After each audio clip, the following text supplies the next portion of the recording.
Hey, what's up, wrong person? Unrevealed? Good to see you guys. How you doing?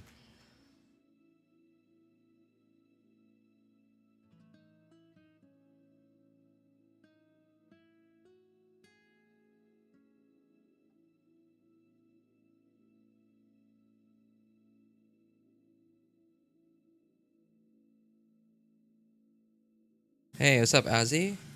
Hey, I haven't seen you in a while, man. How have you been, Azzy?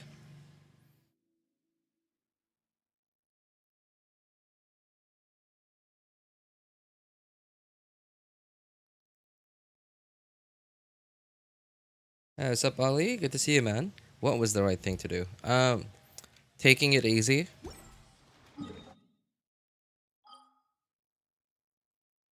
Taking it easy was the right thing to do. Look,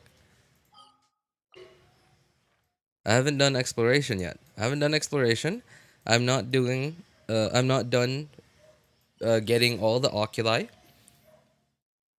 and the fact that I didn't like speed run through all of it means that I now have something to do all throughout 5.2. That rhymes. Yeah, right? Like, so after this, obviously, like, this is the first phase banner. After this will be another set of 21-day banners.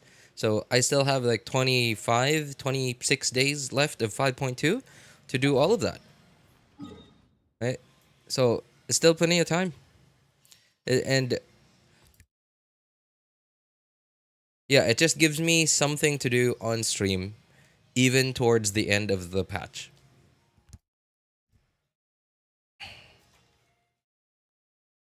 Konnichiwa to you too, Ali. Konnichiwa to you too.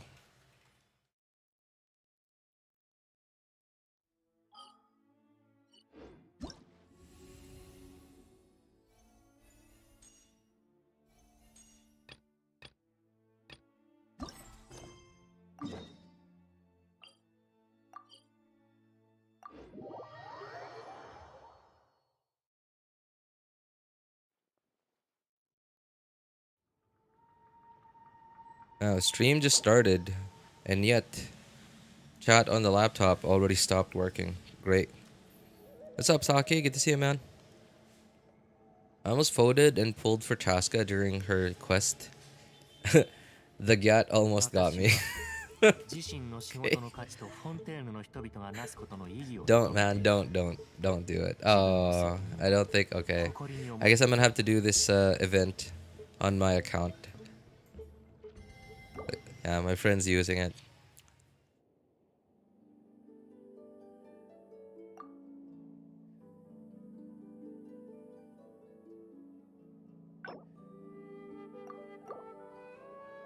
Is the event fully unlocked yet? I actually don't know yet.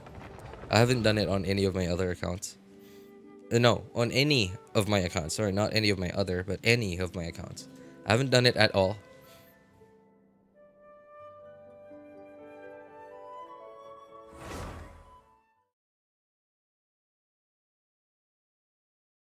This event is fully unlocked. You can do everything at once. All right, nice, nice. Thanks, Azzy.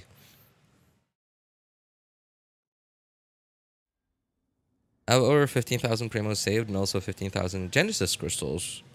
I'm getting more on Christmas. Ah, nice. Who are you saving for, Ozzy? I have also not done the exploration. Kind of lazy in 5.2. I think the thing that's making me feel maybe not I wouldn't say lazy, but like it's not um it's not making me anxious to do it like ASAP is because I feel like the regions are not very big. So it kind of makes me think that okay, I guess there's not much for me to do. So I'll just do it later. It's it's not exactly I wouldn't call it I wouldn't say that it's encouraging me to I wouldn't say it's encouraging me to procrastinate, but it's also not it's just not encouraging me to um scram. You know, it's not encouraging me to rush. And I like that. Okay, does that not take me up there?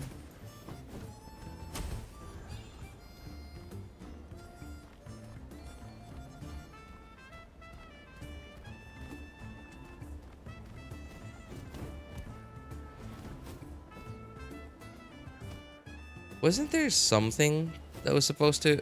Oh, was that thing? There.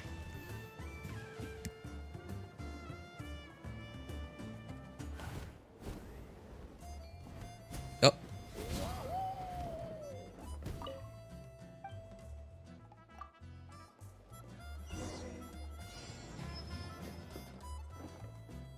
Hey, what's up, Onoko? Back with still somehow not knowing my main's password.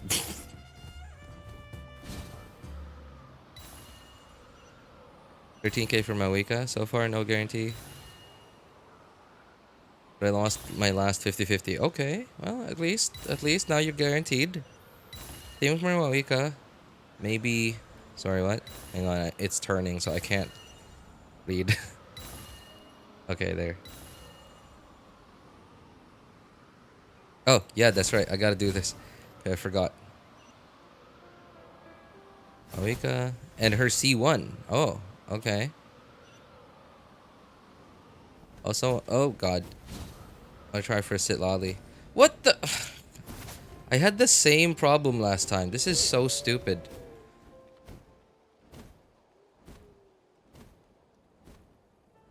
This is the stupidest thing ever. I had the same problem last time where I clicked to, I don't know, like corkscrew in mid-air that thing. But it won't let me. What the heck? This is the stupidest thing ever.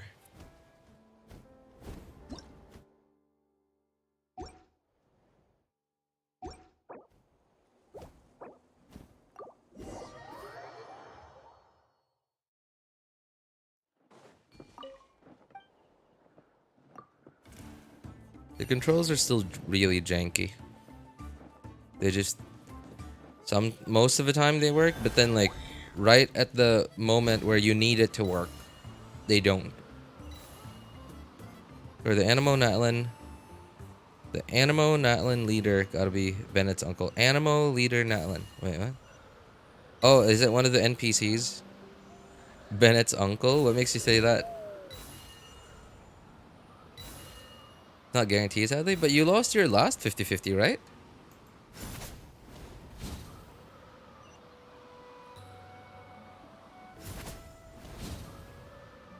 Oh, by that, did you mean that after that, you went and got your 5-star?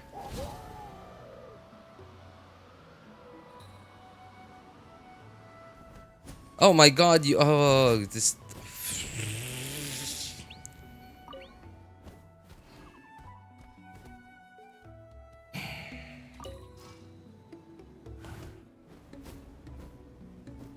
Jeez. Stupid controls these are. Now I can't even sprint towards it.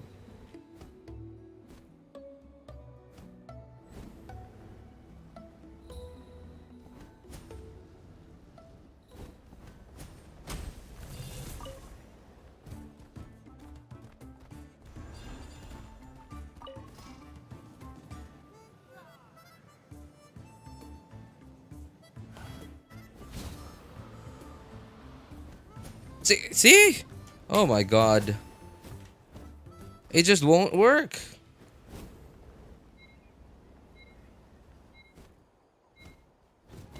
Immune to lava but not fire. Wait, really? Like, you know, like burning grass hurts it?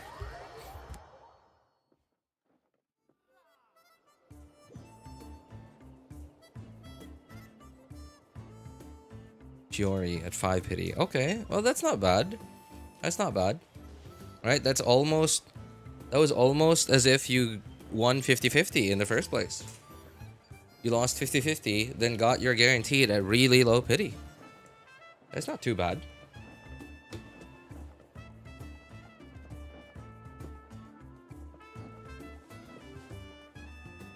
The compass now showing me trials. Chef's kit. Yeah, I mean, like, I can't believe they didn't do that from day one, right?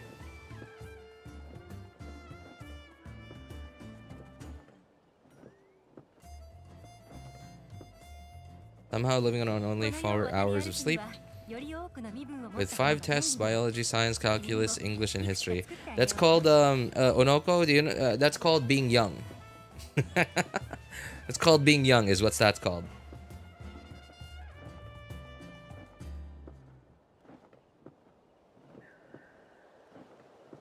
I was not thinking of pulling for Chiori. I just wanted Stardust to buy Fates. Ah, well, okay. That's yeah, it's a pretty bad situation you got there. Still moving somehow. Yeah, yeah. Like I said, it's called being young. Tried pulling Ororon, not Chasca. Ended up getting early 5-star Diluc. Well, okay, so Neuvillette guaranteed for me, which makes me happy. Oh, that's nice, right? It's a good thing. As long as you know, as long as especially if you got it like early-ish, pity. Yeah, I'm kind of disappointed that I only managed to get a copy of Ororon on one of my accounts. I can't pull on any of my on my 2 other accounts because they're not very high pity, but also like they're like somewhere around 40-ish pity.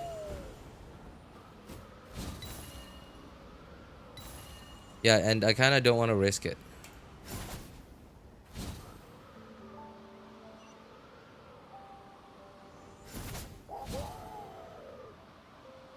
I still didn't get Ororon. Aw.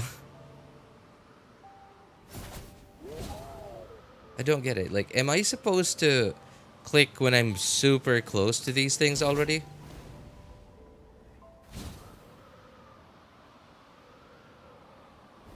Because I don't know. I feel like that was the case. Like, because I was clicking super early.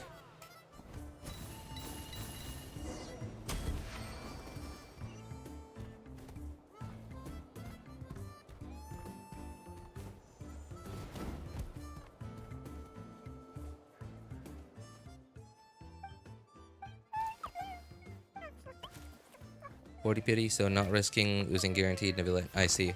Yeah, I guess so. I guess so. That's. I mean, like, take who was it? Ali's. Yeah, yeah. Take Ali's example, right? Was supposed to be on guaranteed. Wanted to get a few 4 stars or like something, right? Like wanted to get a few star glitters, and then ended up somehow somehow ended up with a 5-star, with the guarantee that they didn't want.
How do people not get sleep? If you're sleepy, just sleep. Stop complaining. I feel half dead if you don't sleep by 12 at night. If you just study regularly for the entire year, it's not bad. I think it's a case of time management, Ali. Case of time management.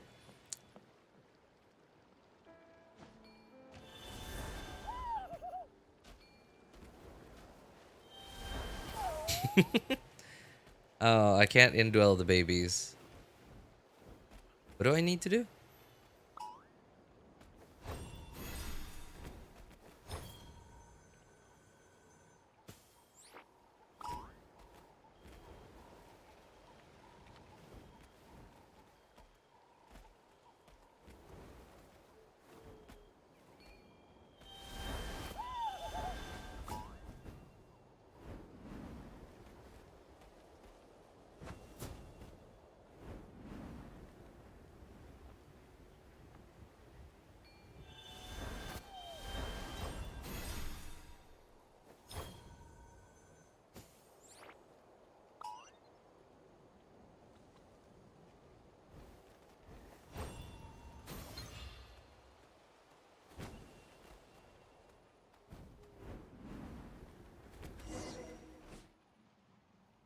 Hey, what's up, Asuna?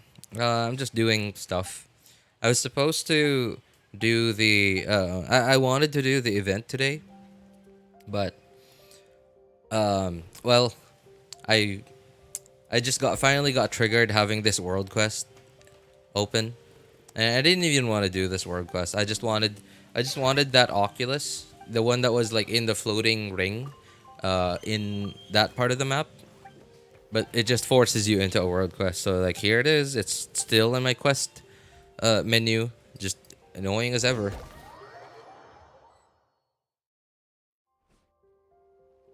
I have a question. Shoot.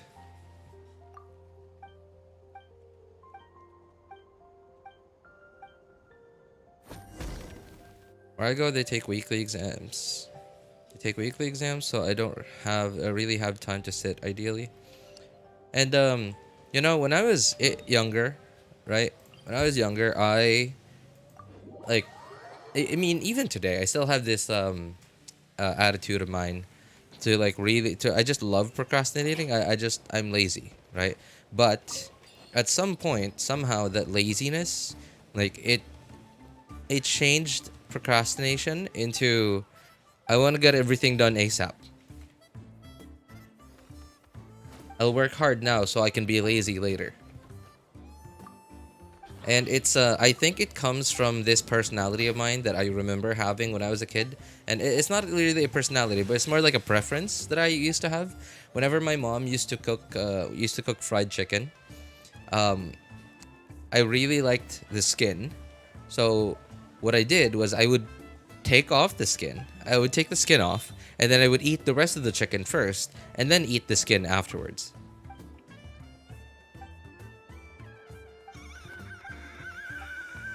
And I think this is why I really like cornetto. You know, like the ice cream cornetto. I don't know if cornetto is a thing in other parts of the world, but it's a big thing here in the Philippines. Um, that's why I really like cornettos. Is like you get pretty decent something now, and then you get rewarded at the end for doing it. The reward I'm talking about is like that really good ice cream right at the end of a cornetto. Cornetto's here in India as well. Wow, didn't know that. Didn't know that. That's pretty cool. I know that magnums are a thing globally because I remember my dad telling me that on the ship that he used to work on, or at least like the ship at least not all of them, but like the ships that belonged to the CMA CGM shipping company, most of them, well, it wasn't just because of the company, but it was most of the time because of the chef that was in charge. They often had like an entire freezer just full of magnum popsicles. I don't. Okay. I think popsicle is the wrong word. I don't think they're popsicles. Wait, I haven't collected oculi on this account?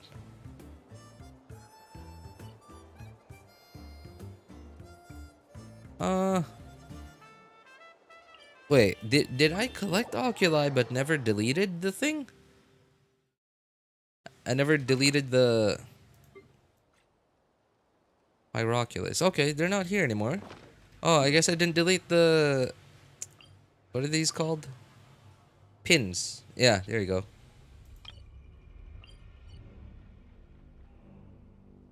The chocolate at the end is the best part, right? Yeah, exactly. And I like that. I like that, like, after working hard, you're rewarded. And that's sort of like my thing. Where, like, I want to just chill. I don't want to do anything. I just want to be lazy. So, oops, not that. I just want to be lazy. So I'm gonna work hard now to do everything to finish everything I need to do as soon as I can, and I'm gonna do it well so that I don't make any mistakes and have to come back for it later. And it works out. It works out. I do everything once and then I'm done, and then I can just chill. And if something else, like if an emergency comes up, right, or a sudden change happens, then I'm still chilling. I'm not like, but like I gotta finish this. 52, 52, 53. 53. Weren't there supposed to be 54? Oh, there. Okay.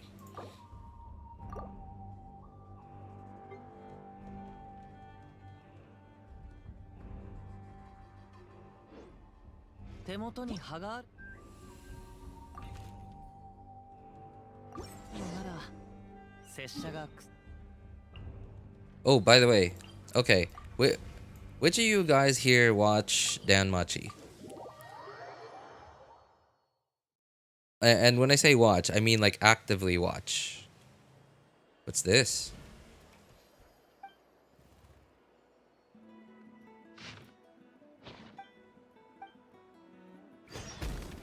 Didn't even know until yesterday that ER lights of Raiden's backring you can gather, and you can gather ER before entering any battle. I played for years. What do you mean ER? Are you talking about ER? Okay, I'm assuming you're not talking about energy recharge, right? I remember those the thing that fills up on her, like the ring behind her after you press E. It has a name, but I don't remember the name. Energy. Yeah, okay, that's it. Yeah, energy, I think. Stacks. Yeah, stacks another way to call it. Yeah, you can before combat. You can stack it up before combat. The Magnum is expensive AF here. It's like $1, but $1 is pretty big amount here for ice cream. You know, it is... So over here, it is about $1.50 to almost $2, depending on where you buy it from. And so from a supermarket, it's about $1.50. And like if you buy it at 7-Eleven, yeah, actually, you know what? It's the same. Yeah, that's actually somewhat surprising to me. Like most of the other stuff at 7-Eleven is like quite a lot more expensive than at the supermarket, but for some reason, ice cream, like specifically Selecta ice cream, is the same. The same, like they probably have some kind of contract or something with Selecta or whatever.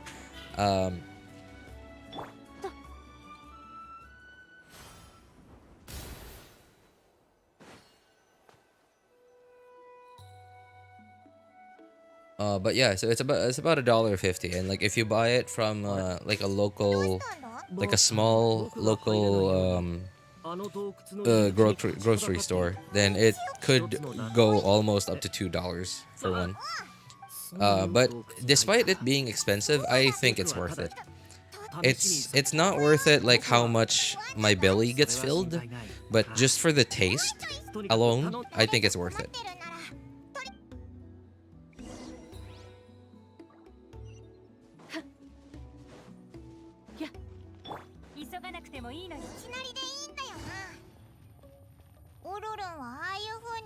Ororon. Dude, she just said Ororon.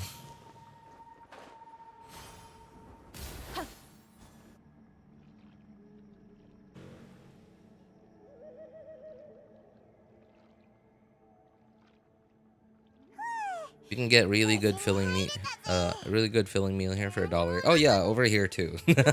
over here. Yeah, I'm not like, look, I don't think Magnum, like ice cream, is meant to be good value. They're clearly marketing it for like that. It's sort of like a self-reward kind of thing. It's a premium thing.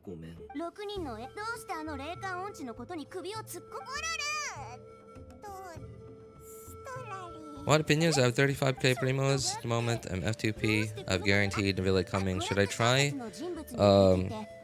Should I try for C1?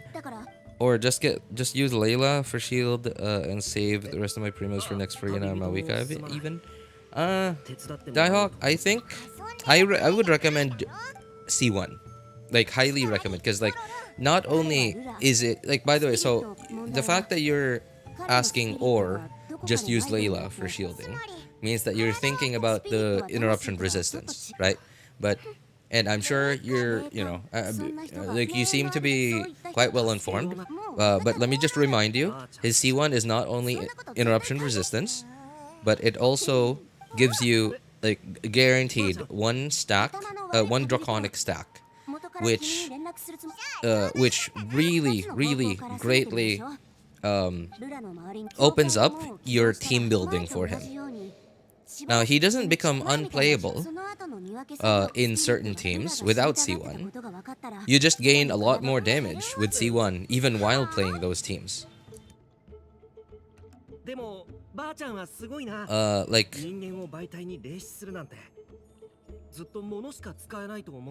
oh, okay, question. Sorry, I just got distracted by Ororon's voice. Why does Ororon's voice sound like a dweeb in Japanese? Like, he looks so like edgy and like emo and like serious and whatever. But like, why does his Japanese voice sound like a dweeb? Also, best granny.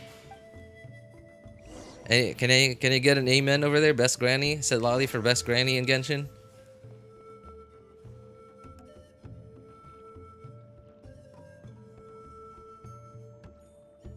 More like best looking granny. Oh. Hey, you wanna get some dinner later?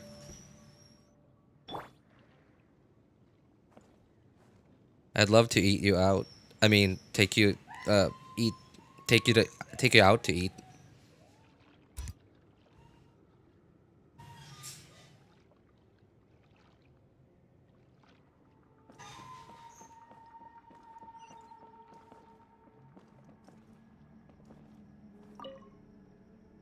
Use the spirit looms. What the heck is that thing?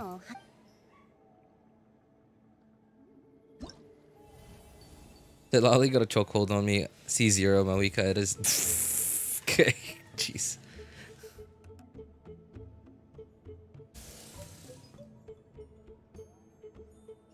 I don't have any Farinas. You're asking him to open up team building freedom when he doesn't have options. Yeah, but like, okay. Yes, sure. But the fact that he doesn't have that many options means he'll have even less options by not having C1 Neuvillette. You know what I mean? Because like, I have X amount of characters, like a fewer. I only have a few number of characters, right? A few number of characters sounds weird. I only have a few characters. I don't have that many characters, so I'm not able to put together that many kinds of teams with Neuvillette. But that's even less so without C1. Now, again, like I said, he doesn't become unplayable at C0. It's just that you lose quite a bit of damage by not having C1 when you play the teams that don't allow him to get his third draconic stack.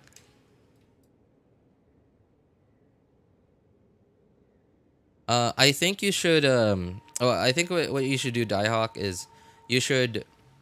So just get your Neuvillette, your first one, and if your pulls go well, then if and when I say go well, I mean like you get your, let's say for example you're at 50-50 and then you lose 50-50, but it's like low-ish pity, like it's at 40-50 pity, and then like you keep pulling and then you get your guaranteed, you get your first Neuvillette at like low-ish pity, like 40-50 pity again. I think that's an okay like sign for you to keep going to get C1. Especially because you said you have 35k primo, so that's plenty, right? And I understand there are plenty characters that are coming that are on the horizon that ideally a lot of players would want to get. But if your pulls go really poorly, like you go to 80 pity, you lose 50-50, and you have to go to 80 pity again to get your first Neuvillette, then at that point, I think I just cut my losses and just, wait for a Neuvillette rerun before you go for his C1. I think that's what you should he has guaranteed. Oh yeah, I do remember he said that, yeah.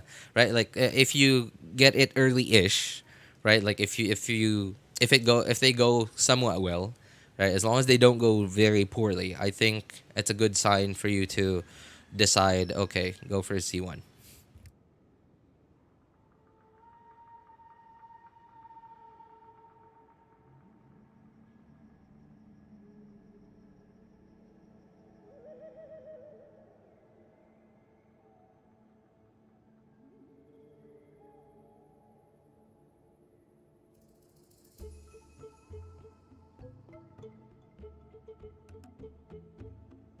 I definitely would recommend waiting for a Farina rerun too. Yeah, like pulling for a Farina one day when Farina gets a rerun. But I'm not saying that you shouldn't pull on anyone else before that day comes. By the way, I think that was Saki. Saki mentioned about shoot. What's her name? Hestia. Yeah, there you go, Hestia. So I wasn't very surprised, like in the anime, because I. What is this? Oh. Huh. Interesting. Okay. Interesting.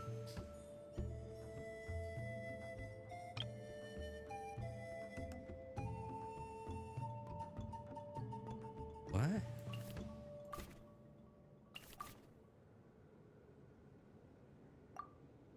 Okay. Oh, this is fascinating. Okay, okay. How do I remove? Oh, right click. Cool.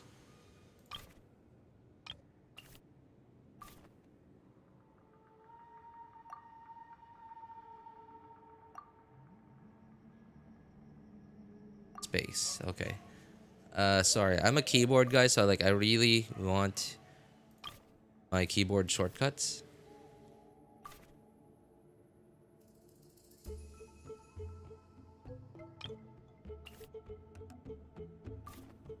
Huh.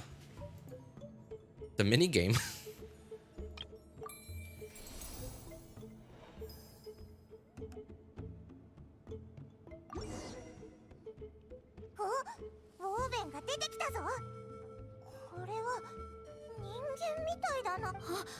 The interruption resistance hardly matters for me. His range is so big you can dodge most of his attacks. Yeah, that's true. That's true. But like, you don't always have that luxury depending on the enemy, the kinds of enemies that you're fighting. But yeah, that also highly depends on like skill level and as well as patience as well. Because like if we're talking about Spiral Abyss, like you can always just redo and like position yourself better next run. Hey, what's up, Kat? And yeah, right. Like it all comes down to like player skill and patience as well. Like you know how patient are you in retrying and whatever.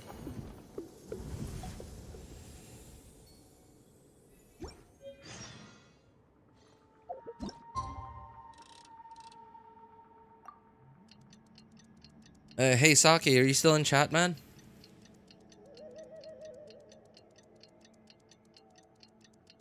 Just run Beidou or Layla. She gives the last stack and interruption resistance. That's true, actually. Yeah, Beidou. You know, like for some reason, like I did not think about using Beidou like for a very long time, because like Beidou just perfectly works with Neuvillette, because normal and charged attacks hit. Right, that's what procs Beto's burst. Now, okay, the energy thing, that's a difficult mountain to climb. But as long as you can climb that mountain, like you're gonna love having Beto with Neuvillette. Don't have Beto yet either. Been playing for like 4 months, but doing good, I think. I think you're doing pretty well for somebody who hasn't been playing for that long. Because like the fact that you already know the right questions to ask. Right, like that's already such a big thing. Like when I was like 3 or 4 months into the game, I still had no idea what I was doing.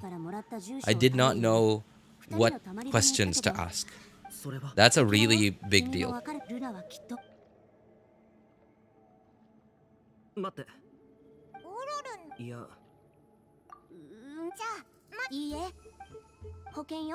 My niece taught me a lot, and the fact that your niece taught you, and the fact that you actually understood it, tells me that you're doing way better than I was. Because like, so there were like 1 or 2 people that did tell me exactly what I needed to learn at the time, but I just my tiny brain just wouldn't get it, no matter how they explained it to me.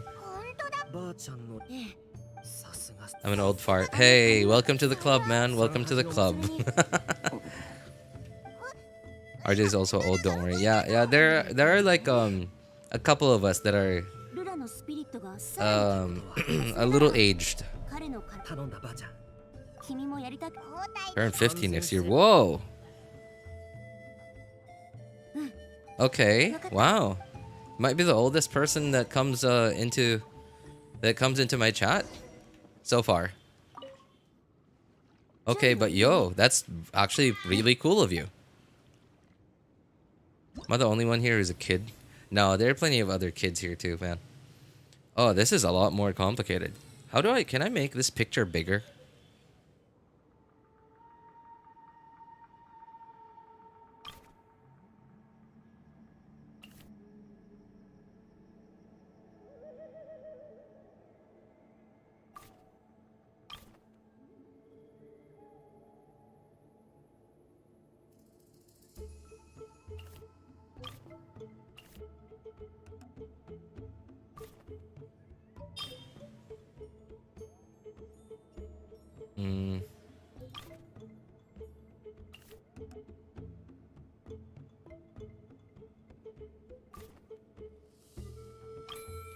Okay.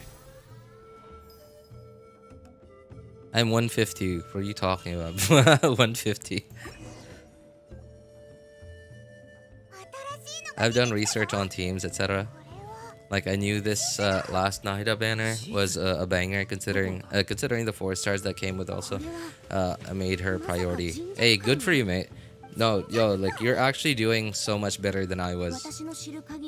Actually doing so much better than I was. I mean, like, also, by the way, can everyone appreciate the fact that this guy is like almost 50, right? And is still playing video games and is actually like playing it well.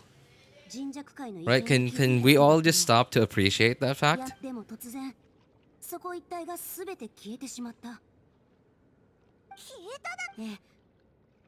I want to still be playing video games when I turn 50, man.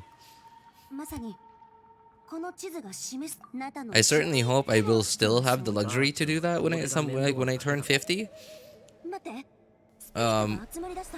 But some part of me thinks that I might not have that luxury then anymore. I'm appreciating the fact that he's bonding with his niece more than that. Yeah, that too, right? That too, his niece, right? Like, I hardly even communicate with my family. Like, we're not on bad terms or anything. And when I say my family, I mean I'm not talking about my wife and my kid, but like my parents and my aunts and uncles. Like, I hardly ever communicate with them. My parents occasionally, my mom somewhat frequently, because like stuff that we need to take care of, but not because like we're hanging out or anything.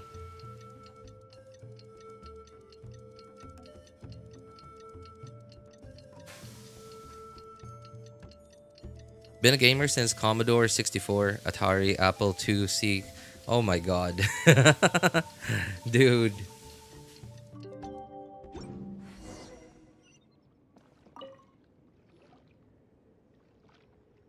You got an OG gamer.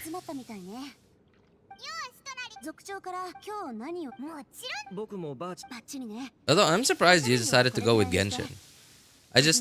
I don't know, like you might be the only person I've ever heard of, right? Like, not even just talked to or met or, right? Like, actually heard of, that is like the type of gamer you are, right? Like an OG gamer, like one that's been gaming since the beginning of gaming.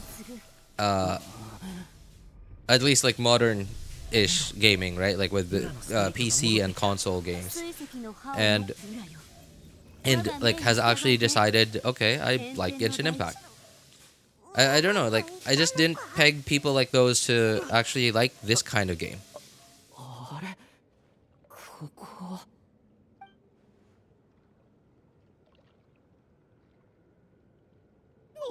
You know you're old when I don't know what you're talking about.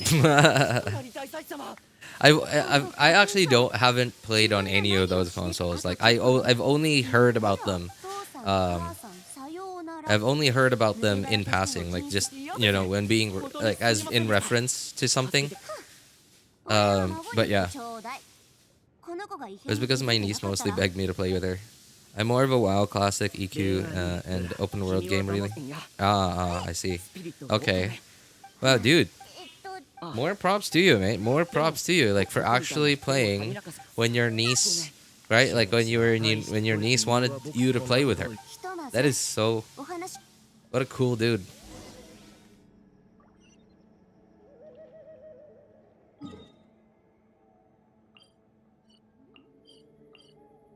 You know, I bet there might be a few people in here that probably want you to be their uncle too, you know?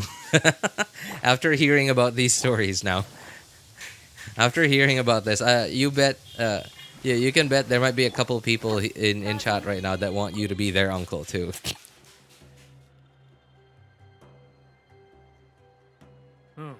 RJ calling me out. What? No. I did no such thing.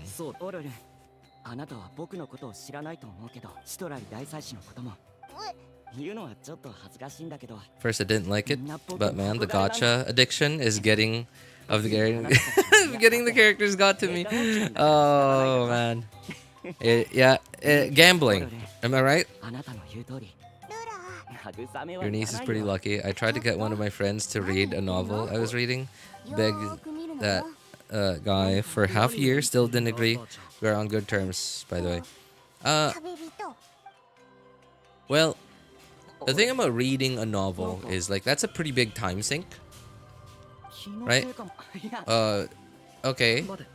Genshin is also a pretty big time sink, but like you think just try this game out, right? Like on the surface, it doesn't seem like a big time sink until you know more about the game, right? You just download the game, you install it, and then you try it out a bit. So it doesn't like on this like first thing that comes to your mind is not the big time sink like reading a novel is. RJ not even holding back. Hey, I didn't name any names, okay? I didn't name any names, so yeah, like none of that was what's the word I'm looking for? Incriminating. Yeah, none of that was incriminating. Come on, bro. The novel is only 10,000 pages. Oh, well, yeah. That you got a terrible friend then. That's such a short read, right? Like it'll only take like what 69 years to read through that, and like he still didn't agree to it. Well, you need new friends, man.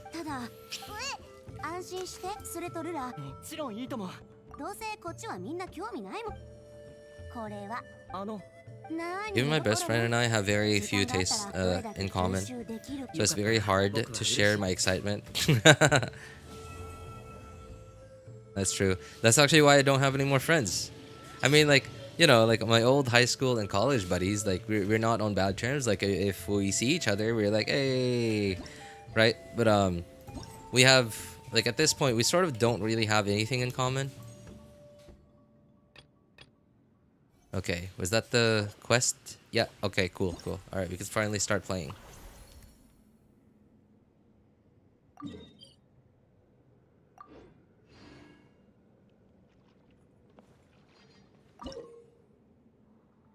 Oh, this is the co-op thing.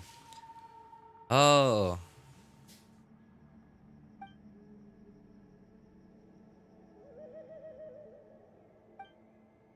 So, is this like... Are we competing against each other? Is this like the balloon thing from last time? Sorry, what was that again? I didn't read. Alright, wait. Where's the thing? Can I open the... Okay, whatever. Alright. Tall male character that I hardly ever use. Who?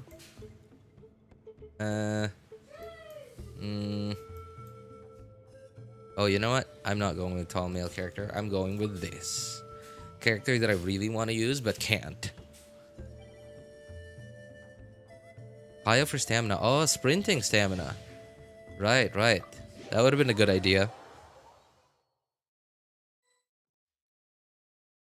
Mainly because English is not his first language. He's a village boy. Wait, who's a village boy? So, gathered by the team individually. Oh, so, okay. So, there is a bit of scoring, but it's also a team game?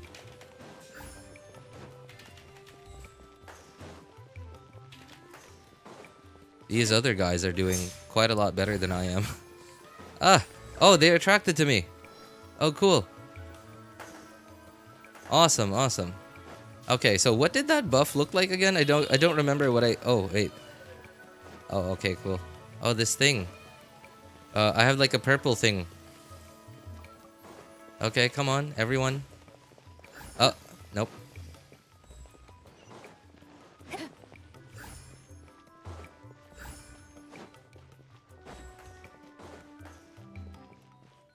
Oh, come on.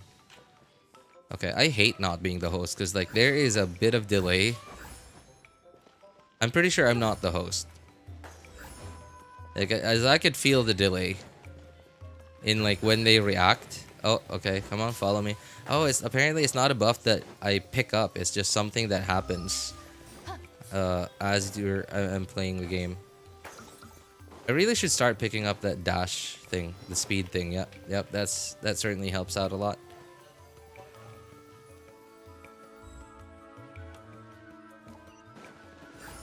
Okay. No. Just let me take care of this, dude. Go to the other place. Oh, come on. Why'd you push it away?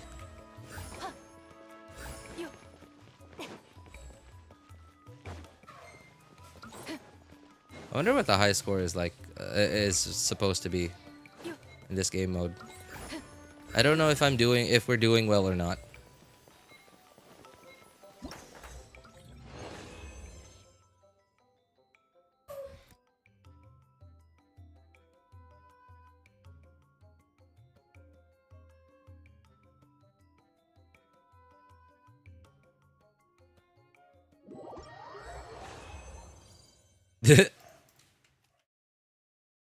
Ali with some sick burns, everyone. Ali with some sick burns. This event is the only time Genshin players had something attracted to them. Jeez. Oh god.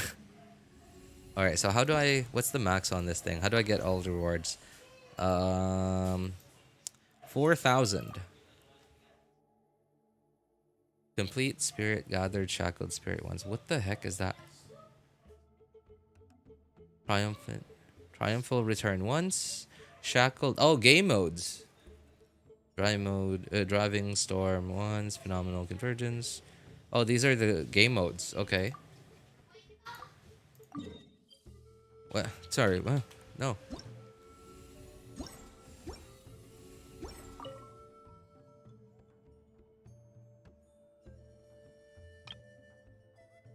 Oh, okay. So these are different game modes. Okay. You're jumping on a shackled stone multiple times will break it and free a roaming spirit from within. Okay, cool. All right, let's try that then. Okay, so Kaya, right? Kaya for sprinting stamina. Does his passive actually take effect here?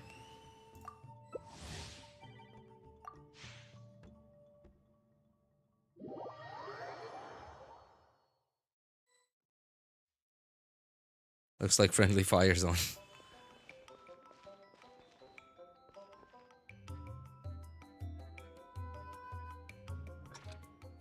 Oh, speaking of Farina, by the way, okay, so does anyone ever no?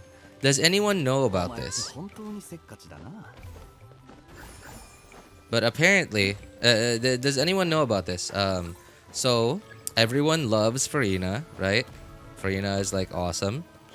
Not only in gameplay, but also in character, in lore.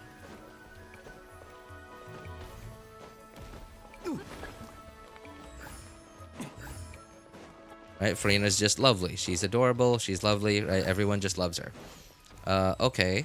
So did anyone know that Farina's Japanese voice actress is the same voice actress as Danmachi's Hestia?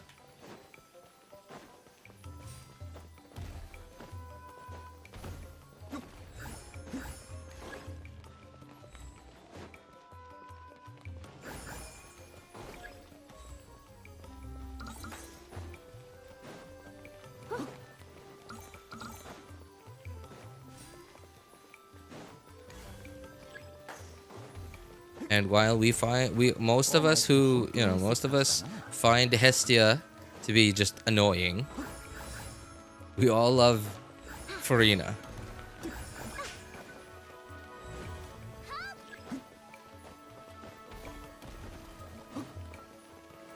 I thought there was a door there.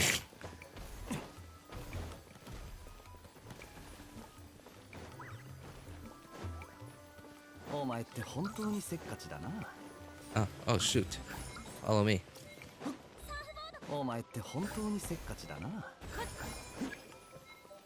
Here. This guy got greedy.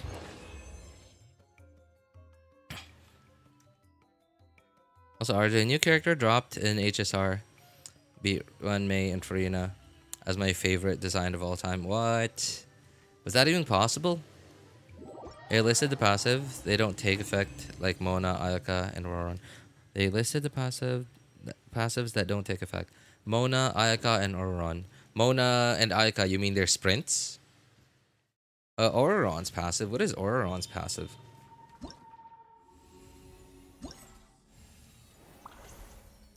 Is it like a flying thing?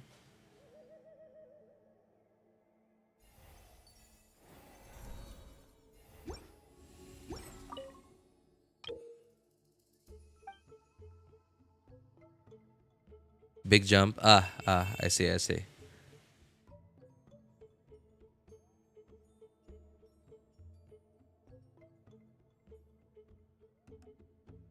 Mona's JPVA is Roxy. Roxy? That Roxy? Like little girl Roxy?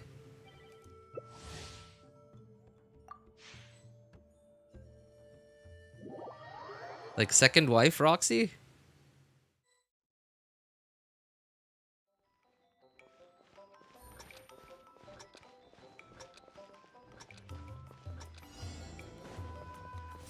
Okay, I didn't realize you were still in chat, Saki, but so like I really wanted to talk about oh, this is the different game mode, right?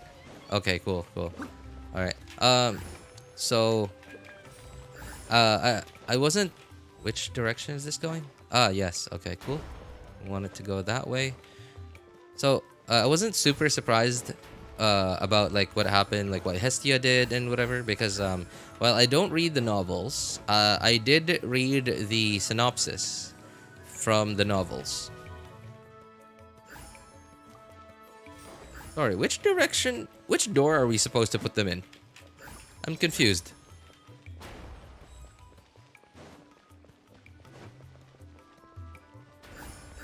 I didn't really pay attention.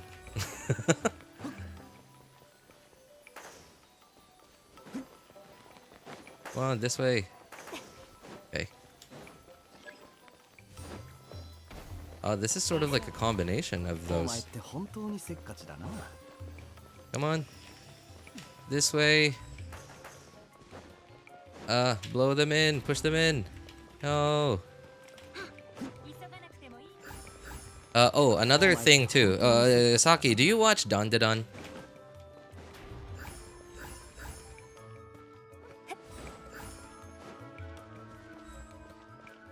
So you know, if you do you know who Aira is? Aira? I don't know the right way to pronounce it is. Right, like the popular girl who wanted to, what's the word I'm looking for? Exorcise. Yeah, who wanted to exorcise what's her name? Momo? Yeah, Momo. Hi, what's up, Astar? How you doing, man?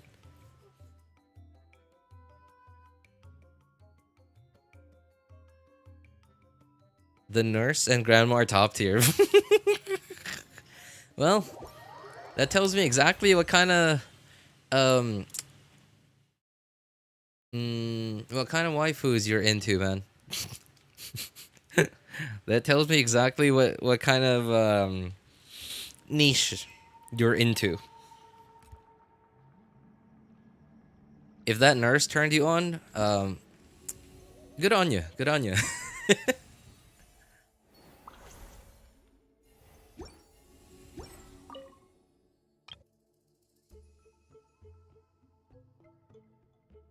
Oh man, am I gonna have to play? Okay, because I didn't get 1K from this one.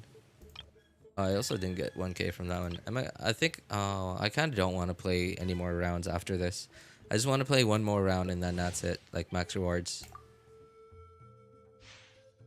Hey, what's up, Poposaur? Good to see you, man. Next year, anime is going to be made on the novel I was talking about. Oh, really? All right. Well, I hope it's good then. So, okay, yeah. Another thing that I learned, why I brought up Dandadan was, Aira. Aira's Japanese voice is apparently Yai Miko's Japanese voice actress. And like, I don't know. Like, I was listening to her in the anime, right? To Aira,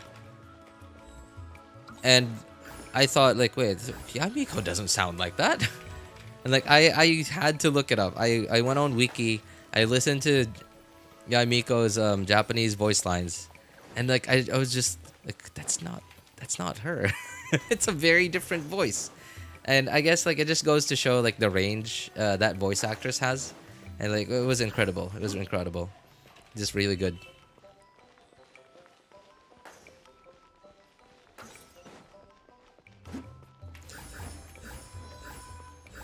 Oh no!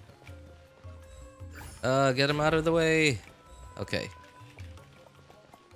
Oh man, whoever the host is, like, is probably really far from where I am because like the delay is incredible this time.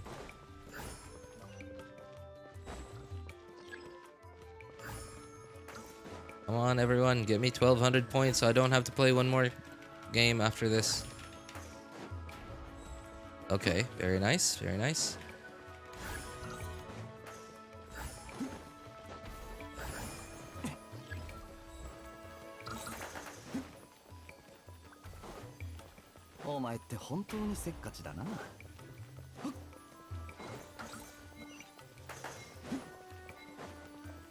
Put them in the door. Okay. Get a few more, come on. Oh, that's it.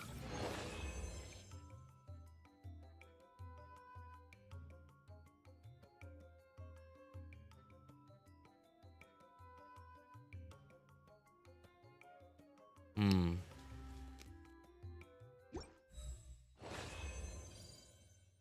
Oh, I think that's enough. I think that's enough points to get 4K.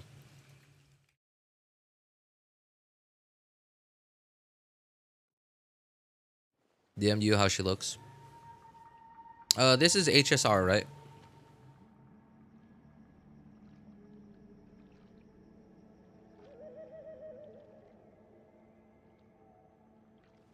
Hey, wrong person. She kind of looks like Roxy. I mean, like, not really, but like the big hat, clothes, and staff thing.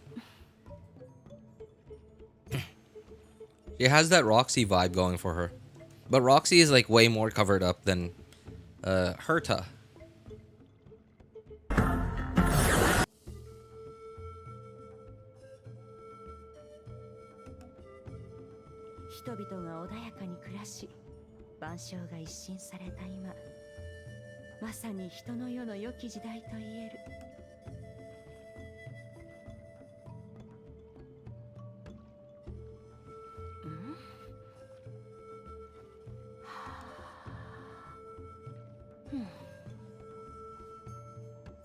Yeah, Roxy from Mushoku Tensei.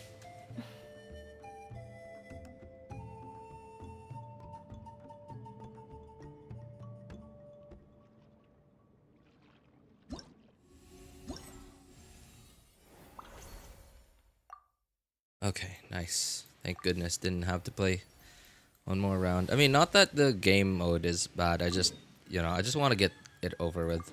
I just want to get it over with.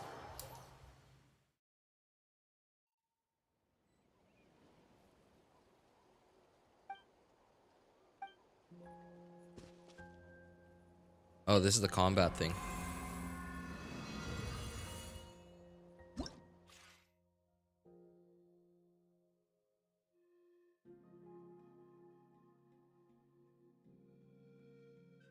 Another thing too that I recently learned about VAs is, so Eula's English VA is the same VA, is the same English VA as, shoot, what's her name?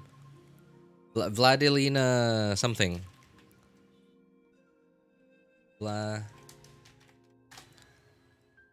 Vladilina Milize from 86. I was watching the anime. I was watching 86 about 2-3 weeks ago, and like every time I heard her talk, and I was watching it in English dub. Every time I heard her talk, I just couldn't help but think that like that sounds really like, I don't know, like something was just scratching the back of my mind, and it was just, there was just something familiar about it. And like later on, I decided, okay, like let me look up the VAs, and like it's, lo and behold, it was Eula.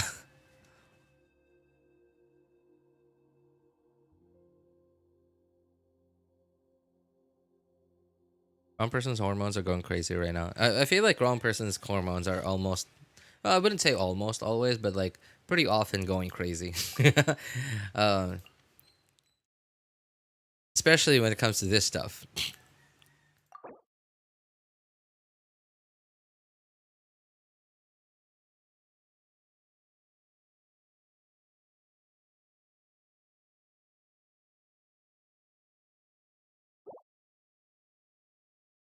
5 swirl reactions on opponents, your active character, trigger Nightsoul Burst. Okay, sure. I know exactly what team I'm supposed to use.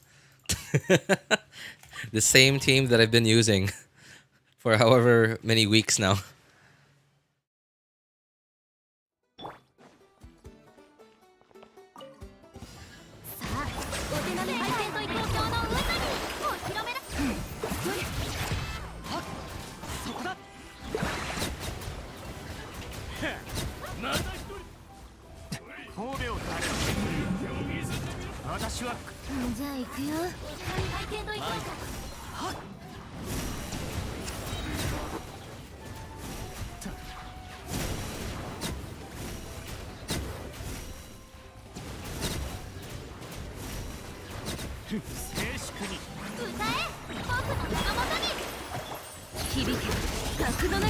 Swirl reaction triggered by active character. Didn't I already? I already swirled a bunch of times. How am I only now starting?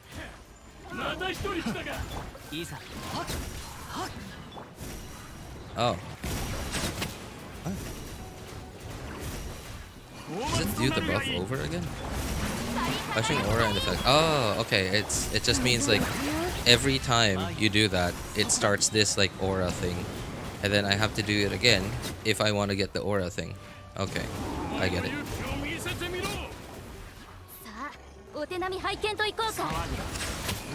Oh, that's, I didn't want to burst on this character.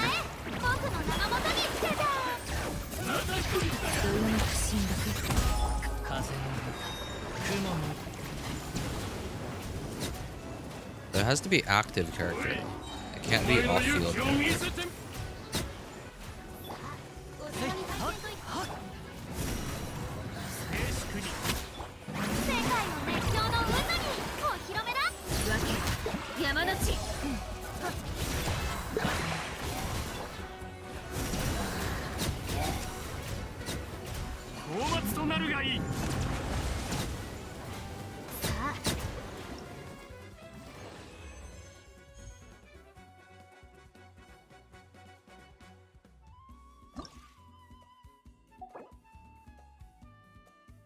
Ah, okay. Okay, cool.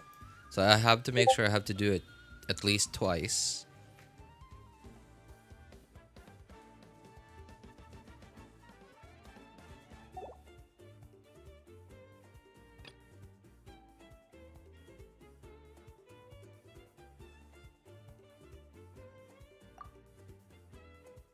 Deal hydro damage charge attack. What?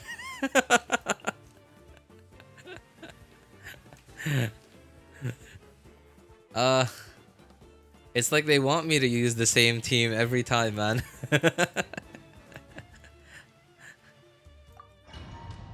Do they not want me to use any other team anymore?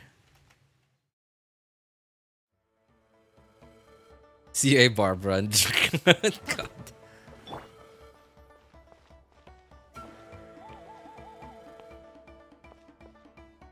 Used to also use the same team for this event.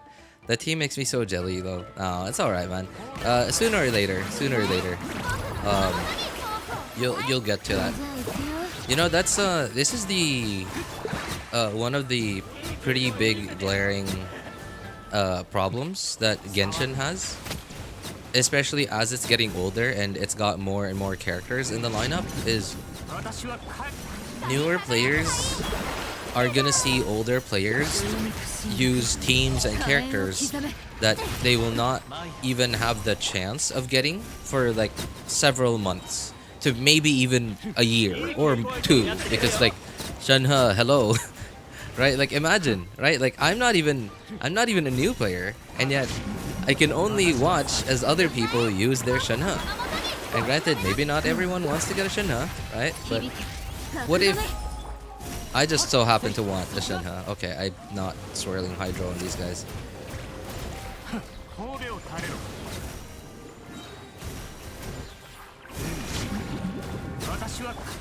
And I can only watch.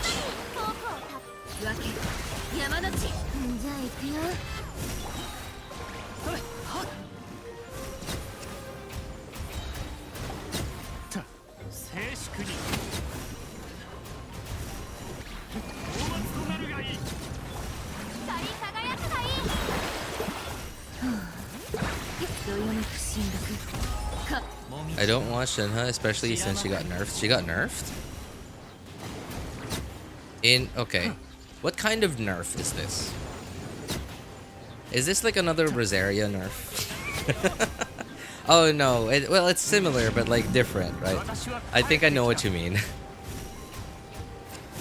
I think I know what nerf you're talking about, man.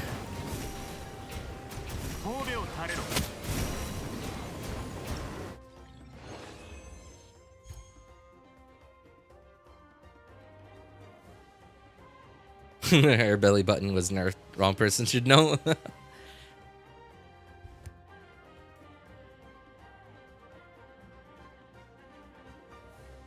I really regretted not pulling Zelonin. She will rerun very soon since she's a new character. Sorry, who? Risley, you mean? Because he's a new character, he'll get a rerun soon? Is that what I'm hearing you say? Am I hearing that correctly? Crystallize. Elemental skill damage. The opponent's 9 times. I have to do like 30 pulls on him. And oh, who? Also need Kaza. Started right when this banner, when his banner is ending. Ah, okay. Man, that is kind of no Kazuha, no Zelonin, no Farina. Oh man, that's kind of painful. Man, oh god.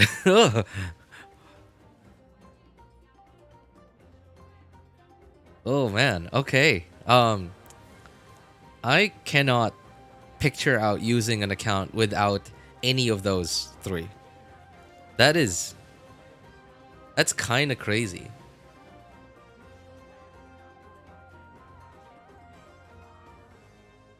Yeah, Kachina, but like, you know, just basically a free Cinder City user. But like, what about the rest of Zelonin's kit, you know?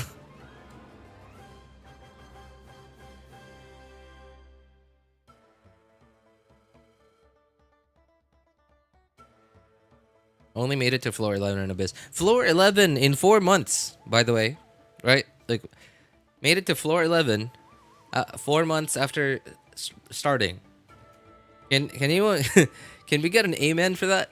4 months, dude. It took me like a year to get to floor 12. And probably like almost a year to get to floor 11. Raiden, Trevorus, Bennett, Shangling. Oh. Ooh, man. Oh, that's... Okay. Well, you have something. You have something going. It's actually really good team. Really good team right there. Only cleared floor 12 after AR60. Oh, well, I cleared floor 12 before I got to AR60. But with... after plenty of screaming. and rage and you know, a lot of seeing red.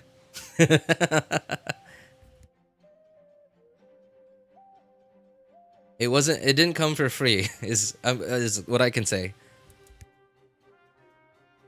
Skill damage, crystallize. Who can I use? they Why is there a thumbs up on Zhongli's icon? Is it because like it's like a recommended character for this event?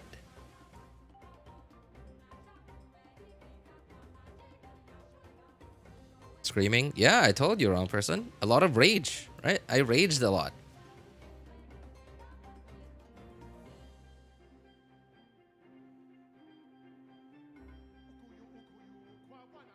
Zilone and crystallize. Ali, are you telling me to use the same team all over again? I can't, because like there's a literal hydro slime right there. Okay, it just made me realize what I was saying. Like Neuvillette, literally one of the 7 dragon sovereigns, stopped by a tiny hydro slime. Has like the most dangerous enemies over there. like so some like giant robots and like, you know, flying giant flying robots and like giant like huge hilichurls. But then like Neuville's like, oh no, there's a hydro slime. Okay, I'm out. A hydro slime dies to Kaza. So do they come out at the same time, like the 3 different slimes? Because if they do, then like I just, you know, press E on Kaza and then done. I don't know the enemy layout at all.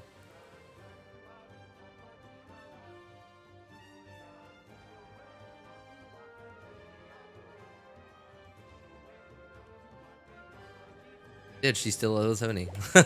So is mine. So is my Barbara. Hey, level 70 Barbara. Guess who's in the level 70 Barbara club? Ganyu. Well, I can't crystallize with Ganyu. Okay. If the slimes come out at the same time, then like that's just one Kazuai, then I guess I can just do that. 8 crystallize? That's a lot. I think I'm gonna have to use something else. Yeah. Elemental skill damage. So let me think. What team do I use that does crystallize? A lot of skill damage.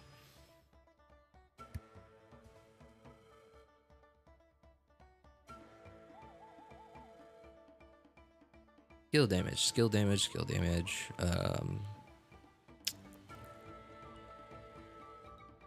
Because that's like 9 times. 8 crystallizes and 9 skill damage.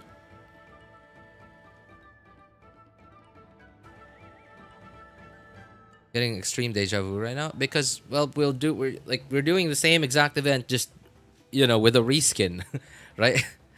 Same exact event as we often have in main events, but just with a little reskin.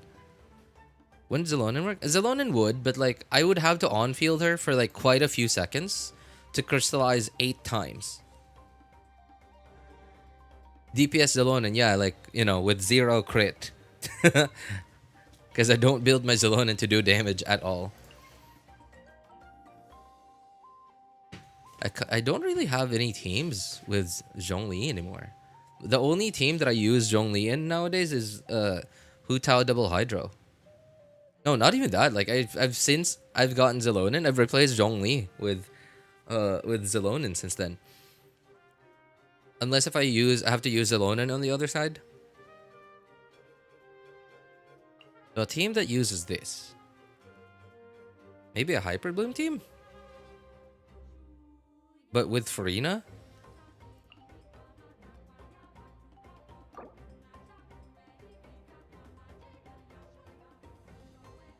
Maybe. Okay.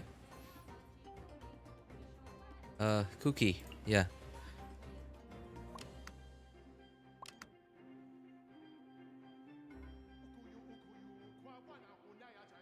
Zhongli, Zhongli, Zelonen, Farina, Ganyu. Zhongli, Zelonen, Farina, Ganyu.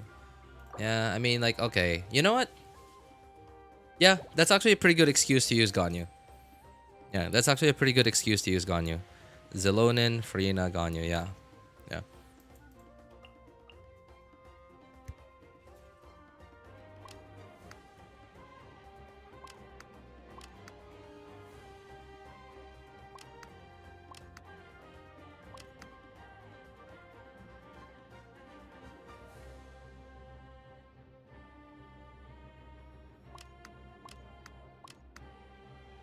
Yeah, okay, sure. Alright. You can't activate Zelonen buff with 2 Geo. Wait, that's a thing? Yo, for real? I don't remember this. Okay, 2 Petch. Okay, yeah. Okay. I remember that part. As long as you have 2 Petch elements in the team.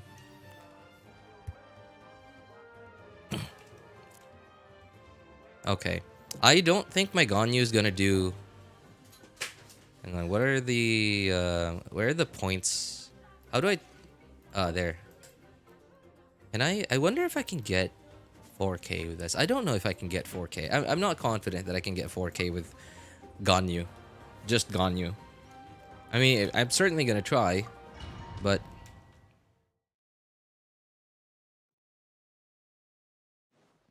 Alright. Hey, Zhongli fart. Hydro slimes just come out as soon as I use Farina.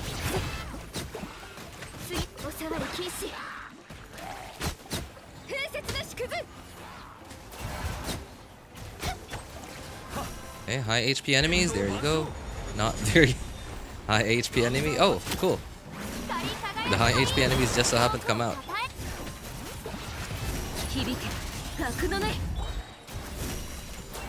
I did not hit anything with that arrow.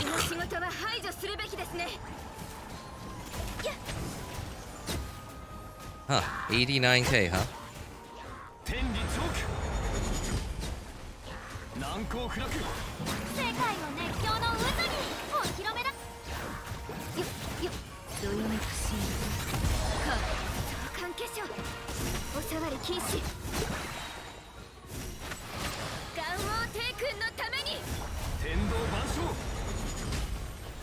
Oh my... Is there some kind of special buff that's going on right now? I'm pretty sure there is, because like I don't think my Zhongli should be hitting 170k. 170k meatballs. 59. Okay, that certainly was not realistic. That was probably a non-crit.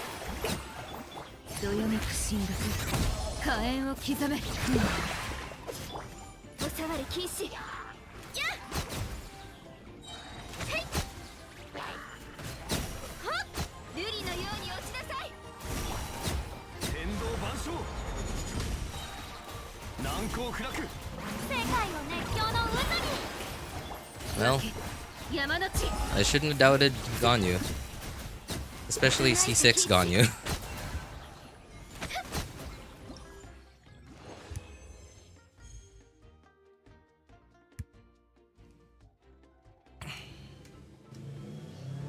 Oh, nice. Awesome. Okay, I do not regret using Ganyu anymore. I do not regret hyper investing into Ganyu anymore if she's gonna give me scores like this. Nice. Nice. C6 Ganyu for the win. With a score of 6,691. Oh, that's a lot of hydro. That's a lot of hydro. Charged attack, pyro damage. Okay, we already know who we're gonna use here. Probably would not want to use double hydro though. You know, okay. Charged attack. Okay, I think I have an idea of who I want to use. I might want to swap Xiangling to an ER Sands.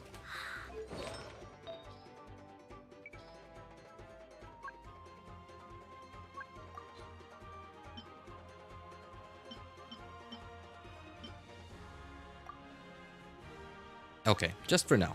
Just for now. Okay, pretty, okay, I guess. Not great, but okay.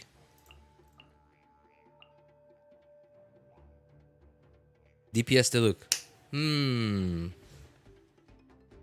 Maybe I should. Maybe I should. Crimson. Should I?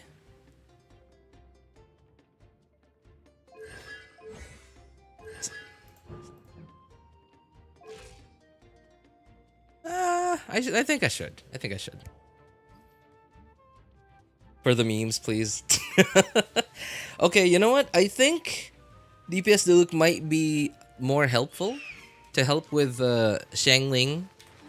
Xiangling energy. Plunge Luke.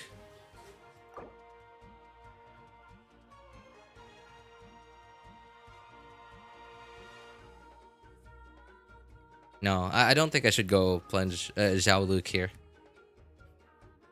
Yeah, because these enemies, like, because, you know, like with Bennett Circle, right, like Circle Impact, and these enemies are going to be somewhat spread out, and like some of them spawn here and some of them spawn there. Like they keep switching where they spawn, so it's going to be kind of annoying to deal with that when I just put down Bennett Circle and then enemies start spawning in the other location.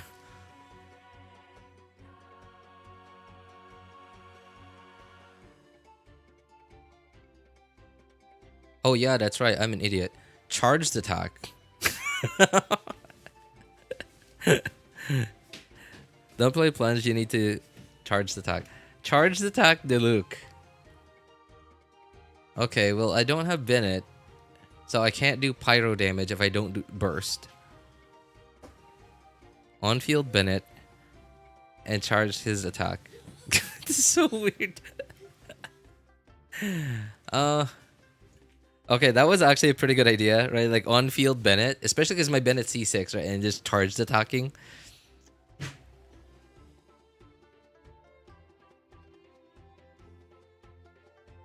That was actually a pretty good idea.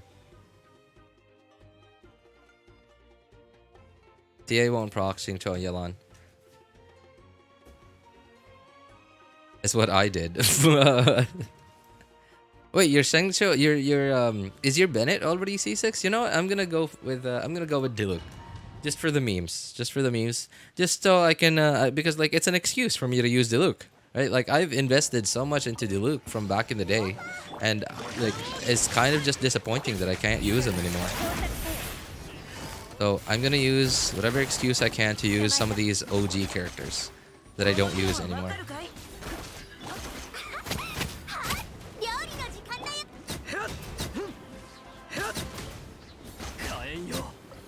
There you go. Charged attack. I'm also not gonna be procking.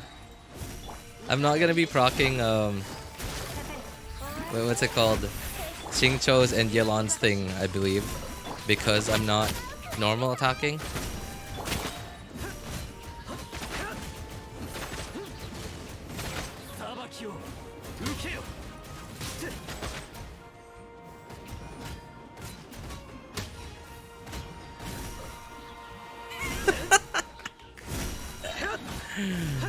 Oh man, Diluc doing 10k damage in 2024, man. This is... I feel so sad right now. I used to love Diluc's playstyle.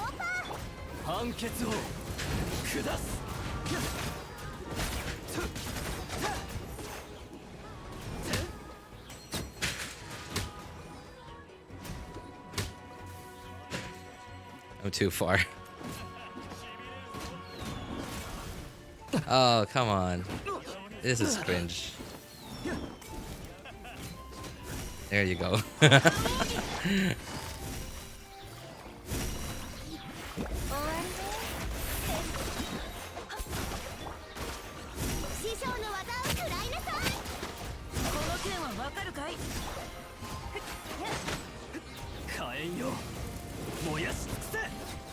My lowest score so far, but whatever. I got to use the Luke, so sure.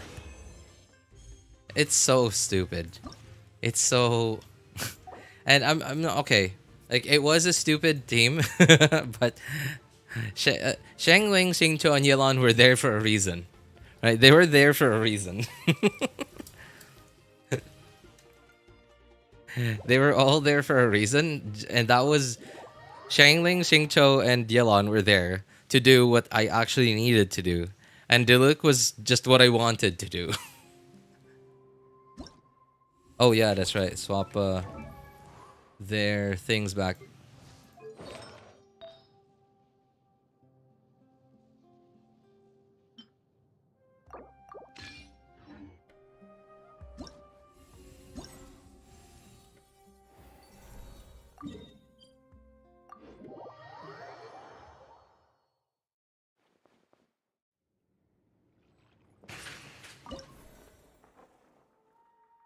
Oh, is this the picture thing? The picture making thing? Got the job done. It did, right?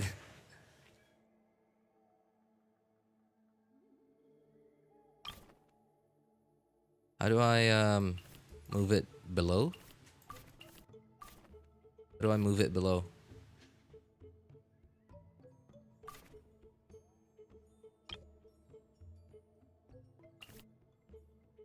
I guess I don't need to.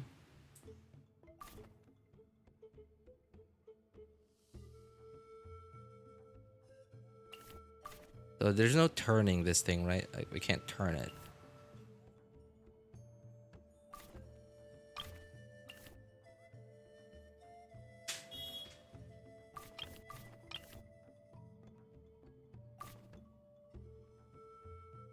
Does it look different? Oh yeah, okay, okay, because of this thing.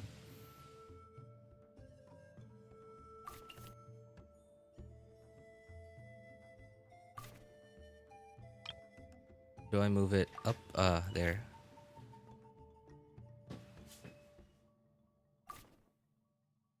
This thing is at the bottom already.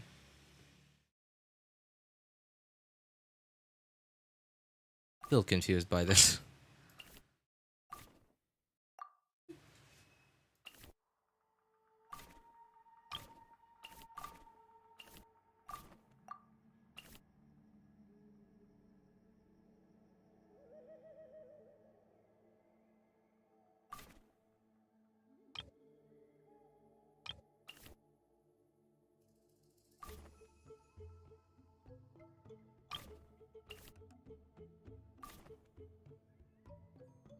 I think there's something off.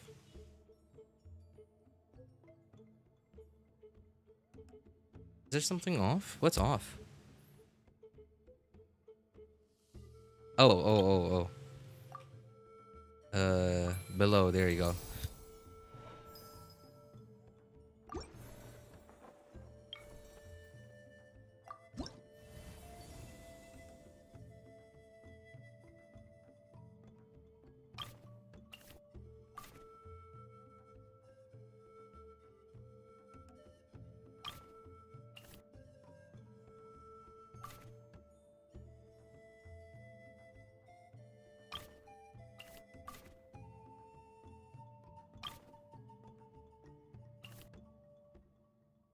Hmm?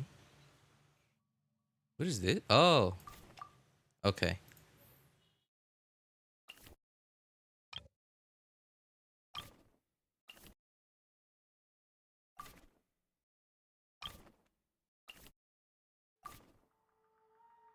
Okay. Did I get anything out of order?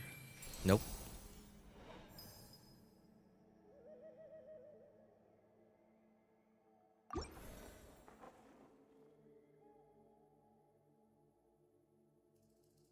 I feel like there's gonna be a slow and painful process, especially for somebody like me, you know.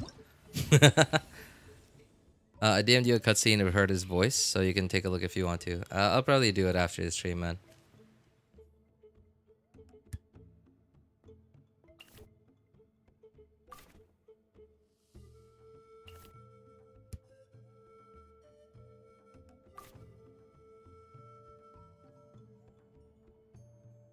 Why? Oh, are you having lunch yet? I guess you're having lunch. Because I think I remember you said you were about to have lunch, right? One person?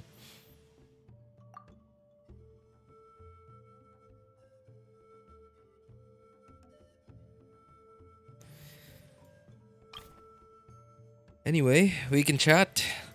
My son wanted to do it. So he's doing it.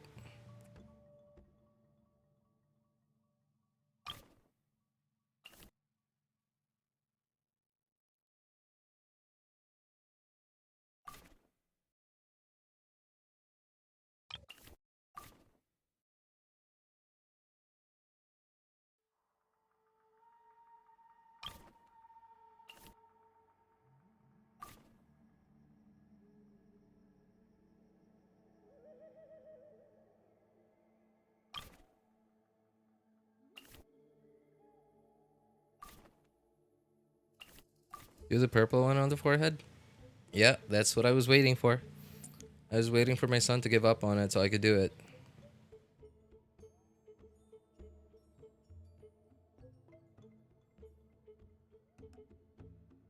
I got my hands up in the air right now. Alright, this is taking too long.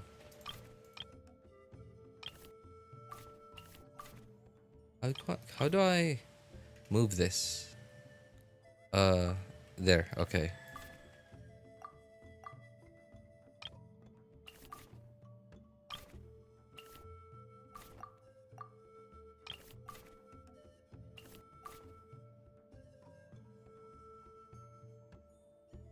There's some stuff that's out of order here.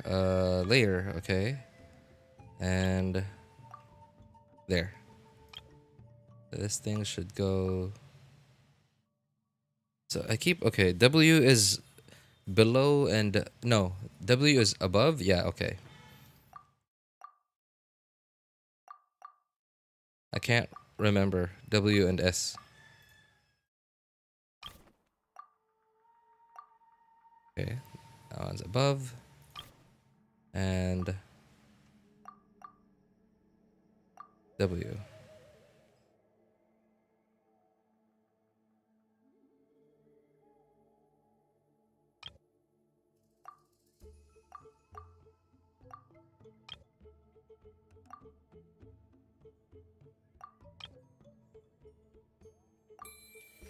There you go. Struggling, dude. I'm struggling to remember between W and S. Like, is W up? Is W down? Like, I look at it and I'm like reading, okay, W is up. Then when I need to press it, I can't remember anymore. So I have to keep reading the description for W and S every time. All right. So which of these is the bottom? I think that's the bottom.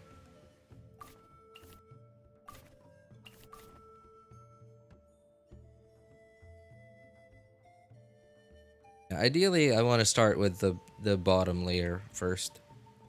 Or at the very least, a layer that isn't behind anything.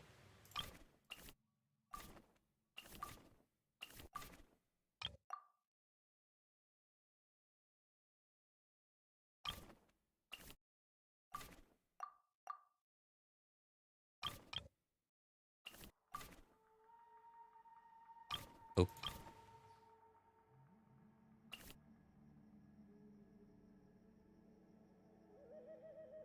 Oh, this is a face thing.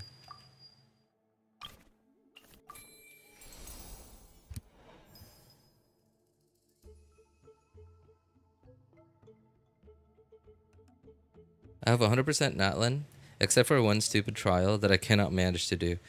Which trial?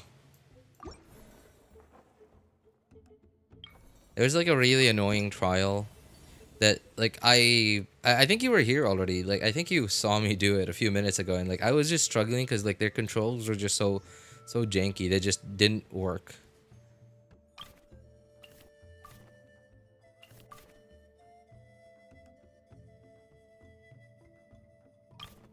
Oh no, that's not it. Remove is, yeah, right click. No? Okay, I think I'll do that one later.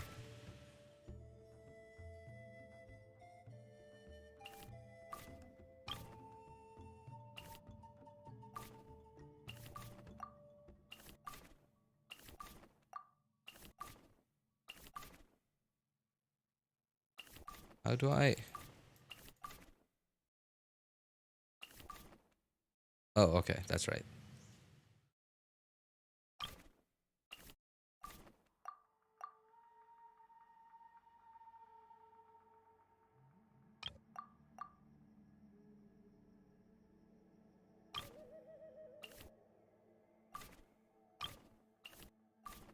I gotta say, this is not a bad mini game.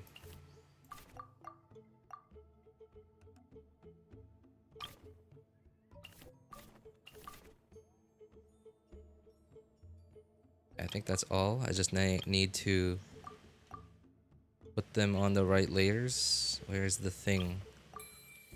There.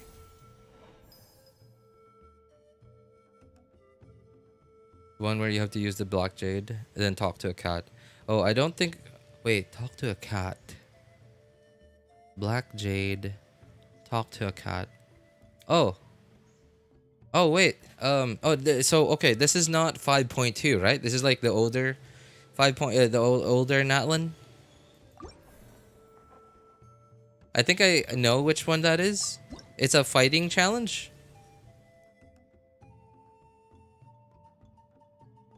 Yeah, I think I know what that is. It's the big like jade thing. You touch it and like it teleports you to a domain and then you fight. I remember doing that like fine first try, and then like my second try for some reason I was having trouble. Like I had to do it like 2 or 3 times.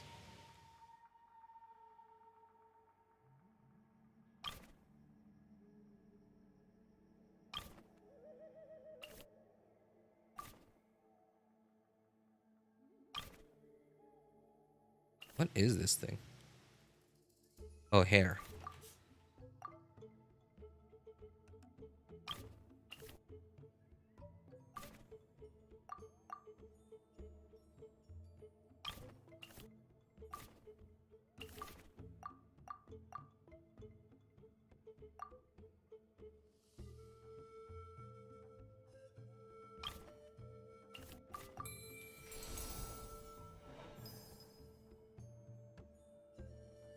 Hoping when I get Neuvillette, it will solve the problem. Sorry, what are the teams like? What are your best teams right now? You had that Raiden Overload thing. And what are your other teams? I think Raiden Overload might not be a very good match for it because Raiden Overload, like with all the knockback and throwing enemies away from you.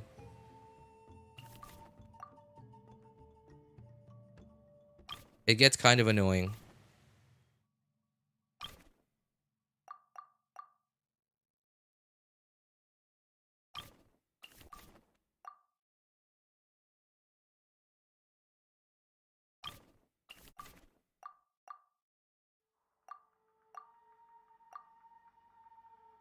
Oops, not that.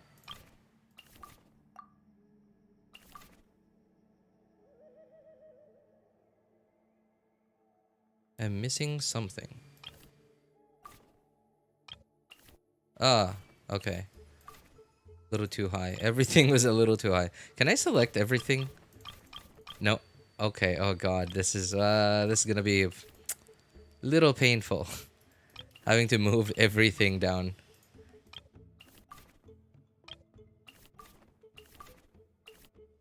Oh no.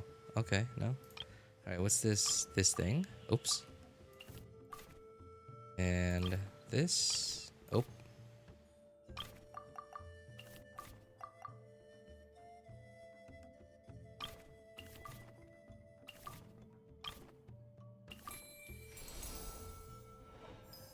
I gotta say, Lolly's design is starting to grow on me.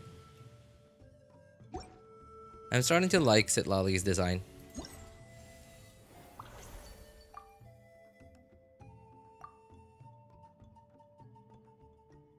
I mean, I've always liked it, but I'm liking it even more as I see it again and again.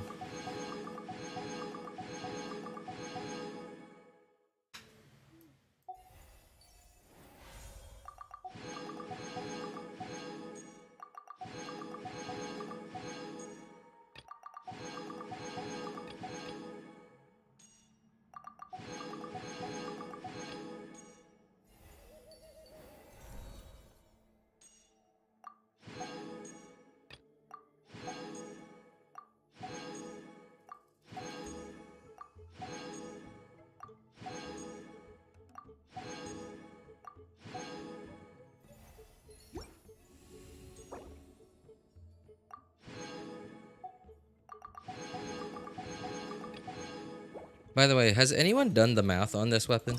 Like, is this better than Finale of the Deep? No, is it called Finale of the Deep? What is it called?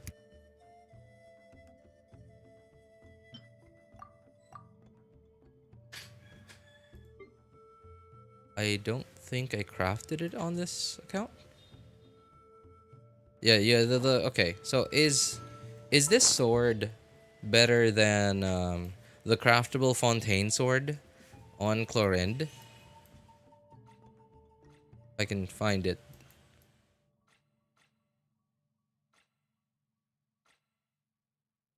Oh, there. Okay. Yeah, Finale of the Deep. It depends. So protected by a shield. Okay. Oh. So I'd have to put a shielder up. Okay, and I think even if it is better. So my current Chlorinde team is, or at least like my go-to Chlorinde team is like Aggravate Chlorinde. So with Nahida, Kazuha, and Zelonin.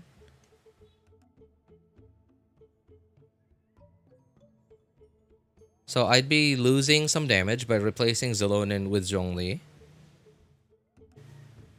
But I'd be gaining however, the damage difference of however much this is better than Finale of the Deep. Thing for Aggravate? No, I use Finale of the Deep. It's Finale of the Deep, and I just have this on this account. I'm thinking more of my second and third accounts. I don't actually know. Like, is Finale of the Deep better than Iron Sting for Aggravate?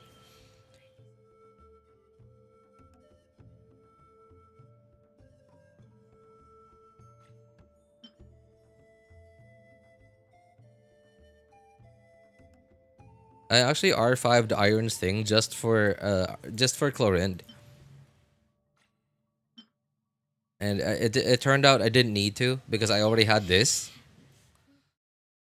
Someone called Muji. Yeah, someone called the guy who doesn't play Genshin anymore. He's still very up to date on everything though. So like I just think it's funny. Like I know he could answer our questions right now, but I just think it's funny that like we ask a guy who doesn't even play the game anymore to help us with stuff about the game.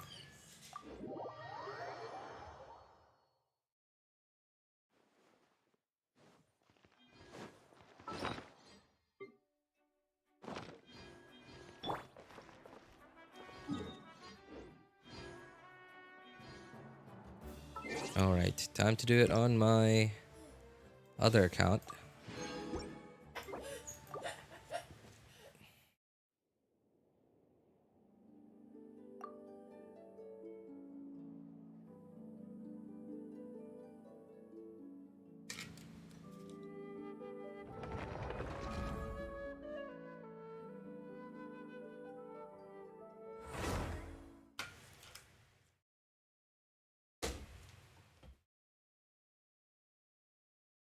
Muji doesn't have Fontaine characters after Neuvillette Cops. RJ, what team do you plan to run? Run what?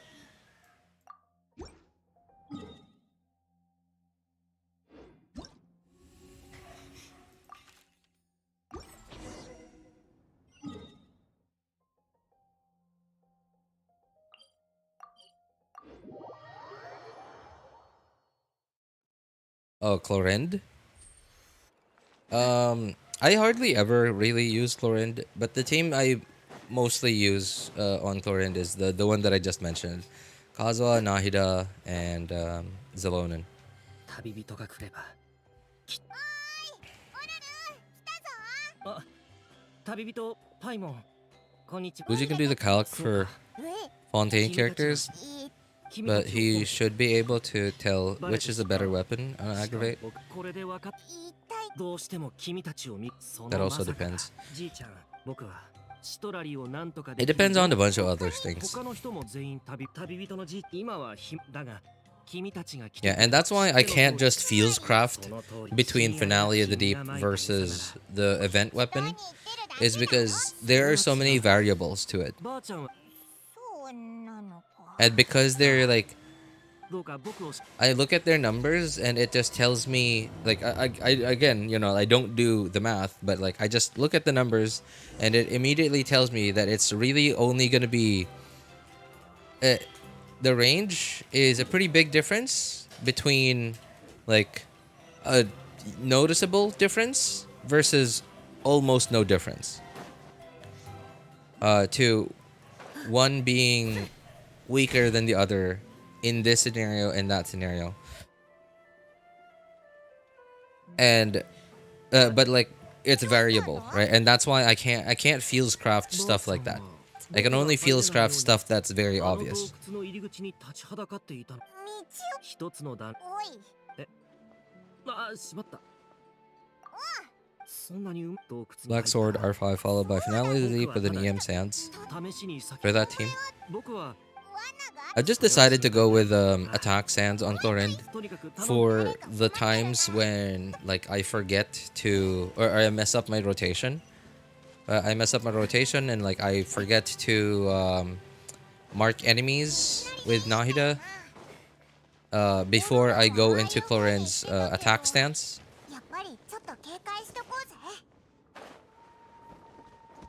And another thing too is I don't have an attack buffer.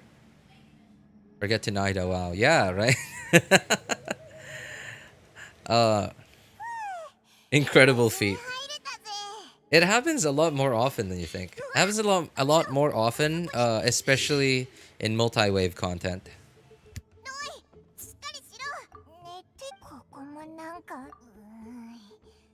Yeah, in multi-wave content, it happens even if I remember to. 本当にごめん6人のどうしてあの霊感音痴のことに首を突っ込むストラリーちょっと待ってどうしてこの子娯楽小説の人物になりきってセリフを言うものよだからさっきのはどれも本気じゃないのそうよね I feel like Citlali's Japanese voice doesn't suit her as well as her English voice does. あ旅人もすまない手伝ってもらおうと思っていた遊んでる場合じゃないだろ Black Sword R5 is overall the best option 4-star. Yeah, because it's just a straight up normal attack damage increase, right? So it's really good on her. I just so happen to have R4 of it. I have R4 of it, but because I have Harangapaku, I don't use it. ばあちゃんはそんなこと絶対考ばあちゃん頭の悪い旅人元から君に連絡するつもりじゃあちょうどよかったな2つの方向から攻めてみましょうルラの周りに教会の門を起動したら前と同じようにしばらく君に前みたいなその後の見分け作業スピリットがルラが知りたがってたことが分かったらルラの体なるほどはあでもばあちゃんはすごいな By the way, I recently saw some clips of Citlali feeling flustered over Traveler wanting to read a book with her. Was that this event? I'm sorry. I know I just did it, right? But I didn't pay attention at all, really. But you guys probably did, so I'm asking you guys.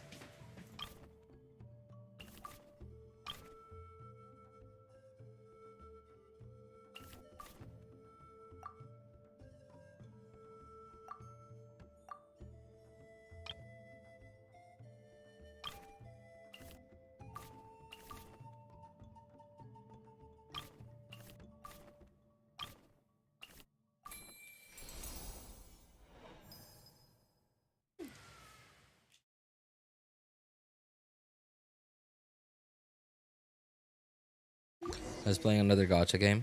Just now, you mean? ボーベンが出てきたぞ。サンファジ。ええ。補足させてもらうが、それはばあちゃんの伝説によって。もちろんだい。まったく。ルラは一体なんだか厄介な問題を抱えてそうね。ええ。でも旅人。そんなのやめときな。わかった。頼んだぞ。今はこいつのスピリットを探すのが最優先だからな。それじゃあお願いね。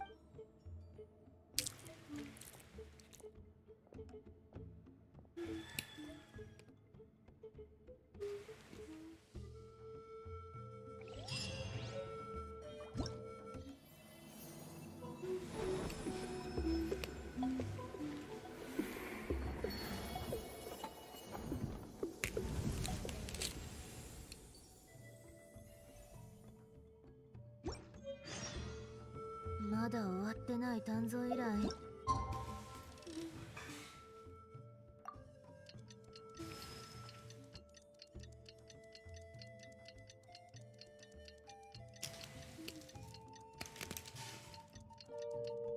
何件あったっけ？一つ、二つ、三。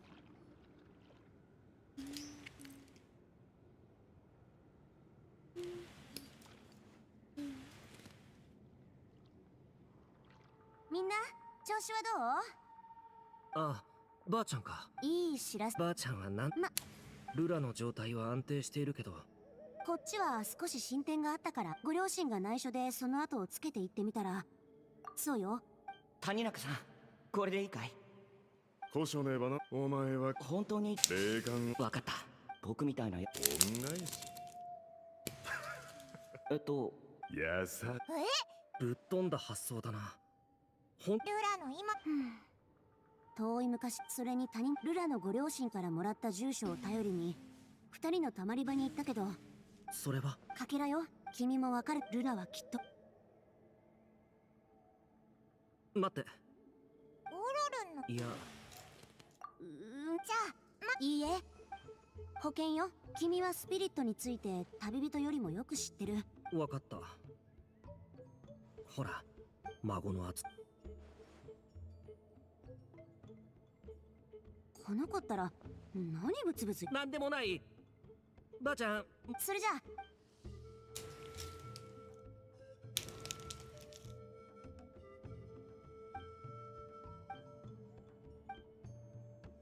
きたんだな。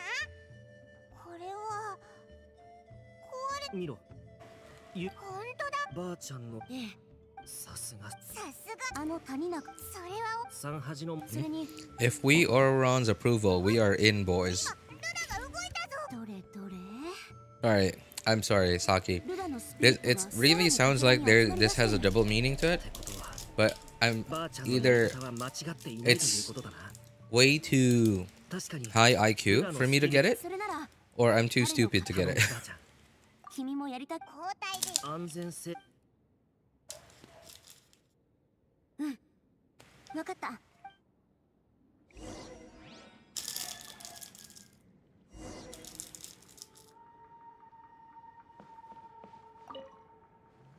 準備はいい？ええ。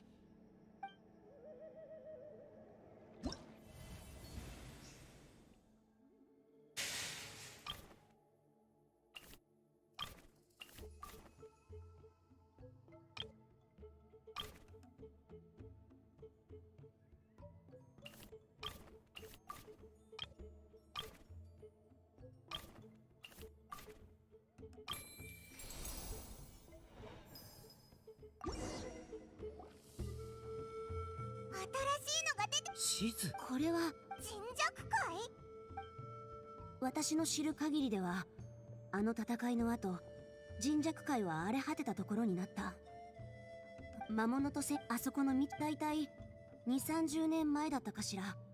人弱海の異変に気づいた人がいたの。山でも突然、そこ一帯が全て消えてしまった。消えただ。ええ。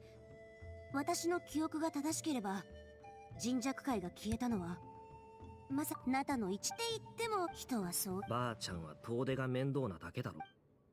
待って、スピリットが集まりだした。お、ルラの体がまた動いたぞ。今度は僕も感じる。スピリットが集まってこっちに。聞いたみたいね。じゃあ今日はまだだ。儀式用のでも安心。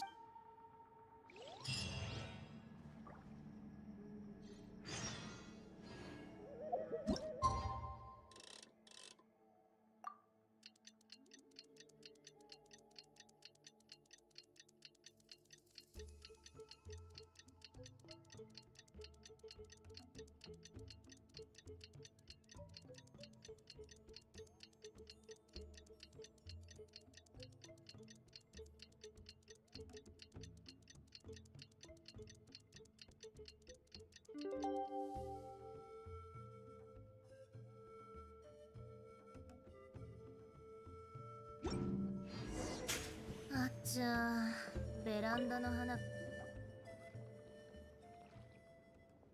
みんな集まったみたいね。よし、トラリー。族長から今日何を。もちろん。僕もばあちゃん。バッチリね。おしゃべりはこれくらいにして始めまし。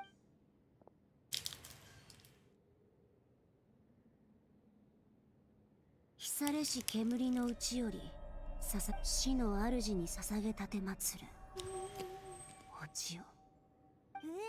静かに。我ら祭司たる我シトラリがここに継ぐ。見ろ、ルラのスピリットが戻ってきた。水石の歯を持ルラよ、我が命に従いて炎天の大地。うまくいったのか。あれ、ここは。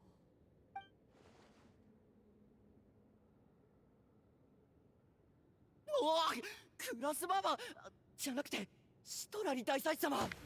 このガキンチョ、自分が何をしでか。あとちょっとで。あら、父さん母さんさようなら。抜け殻としての人生。嫌です。本当にすみませんでした。助けて。俺は孫に言ってちょうだい。この子が異変に気づいてなかったら。礼はいい、ルラ。君は黙って。いや、スピリットがごめん。あ、でも僕みたいな人でも足りなかった。そんな。ごめん。気持ちは大して努力。理由は僕こんなことを。ひとまずお話。じ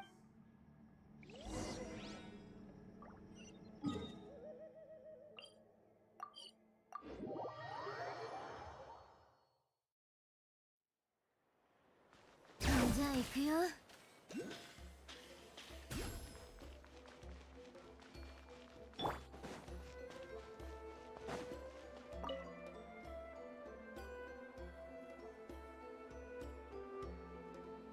うん、大丈夫だ。これといってよかった。ああ、そう。オロルン、あなたは僕のことを知らないと思うけど、シトラリ大祭司のことも言うのはちょっと恥ずかしいんだけど、みんな僕の憧れなんだ。でも僕にはあなたたちを見合ったって、霊感音痴なんだから仕方ないだろ。見向きもさ。オロルン、あなたの言う通りルラ、慰めはいらないよ。ちょっと何言ってるの。よーく見るのよ。何かは。何を言っているんだ、ばあちゃん。旅人。あれ、なんか気のせいかも。いや、待て。見えたでしょ。でもどこに。バカね、洞窟になんだ。詳しい話はまた後で。洞窟に。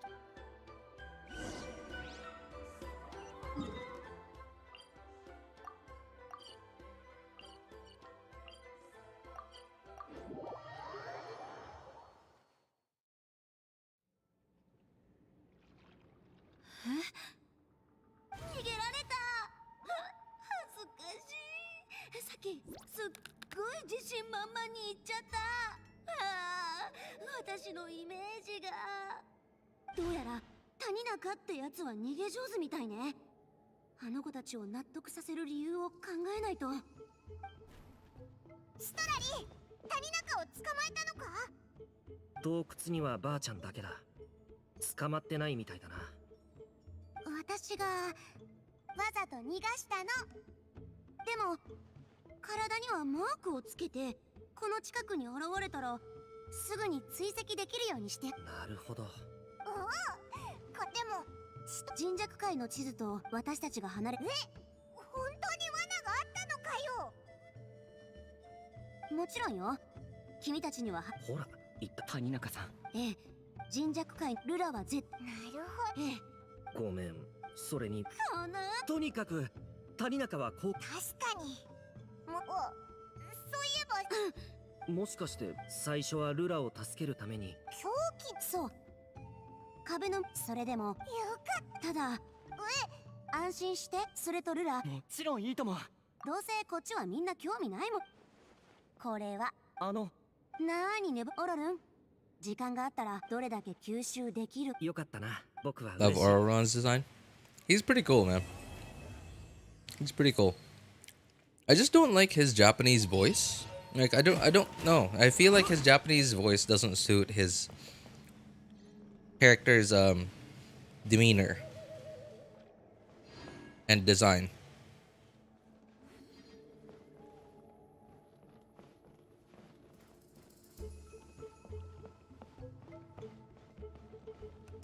Yeah, I remember saying it earlier. Like, his Japanese voice sounds like a dweeb. I just use English. I haven't used English in a while because, so I play on Japanese audio, but when I stream, like if I'm doing like a big Archon quest or whatever, I usually do it in English.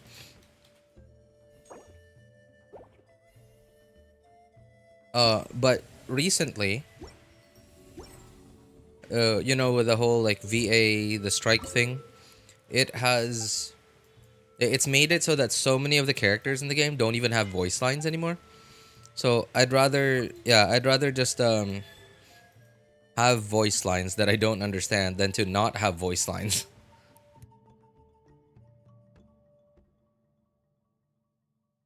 Mika's voice is hella nerd. Yeah, but at least like it suits his character, right? Ororon doesn't seem like that kind of character to me, especially like when you look at his design.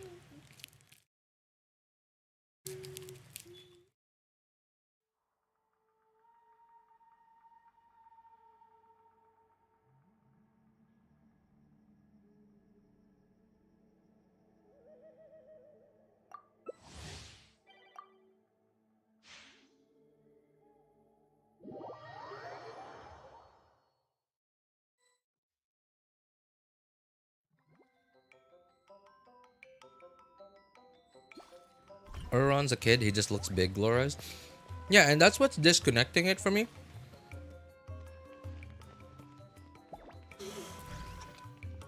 It's such a disconnect for me.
The guy took it. Come on, stop. Alright.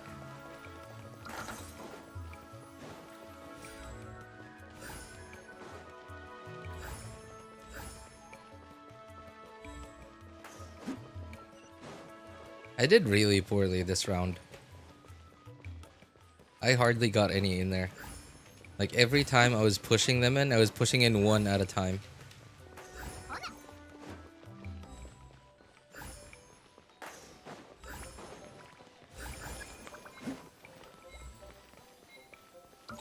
Come on, get more in. Okay, no taking. Okay. Alright, you guys take care of it.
お前って本当にせっかちだな。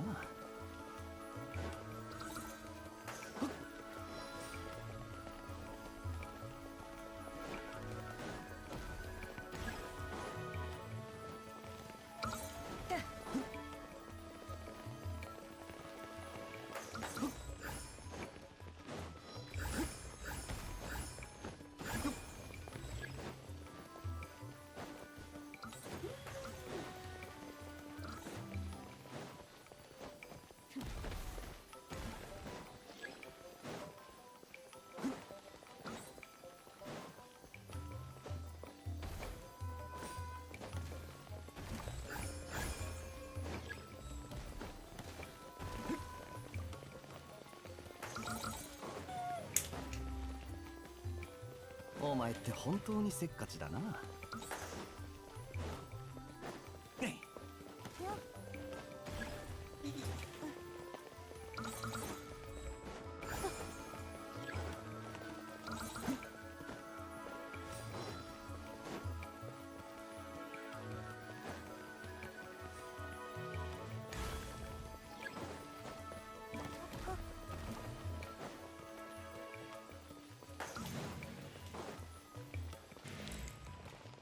っと早く。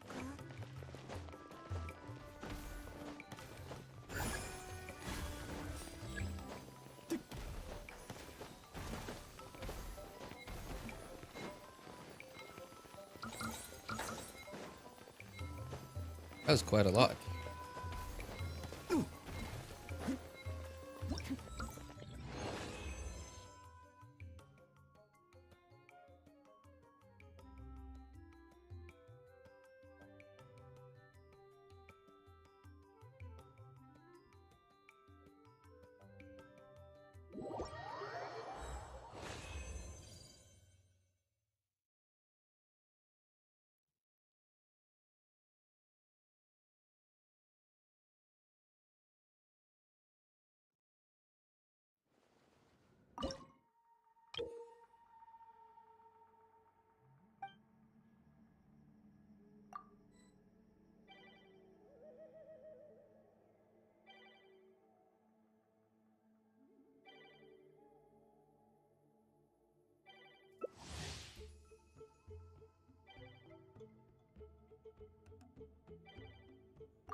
お前って本当にせっかちだな。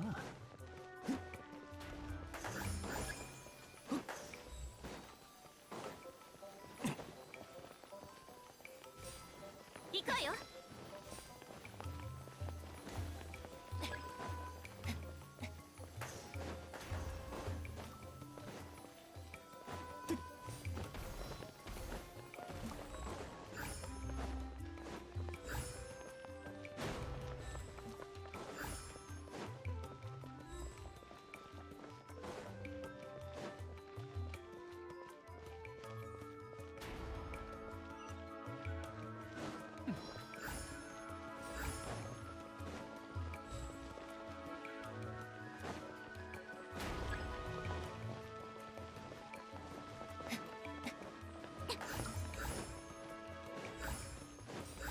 お前って本当にせっかちだな。お前って本当にせっかちだな。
お前って本当にせっかちだな。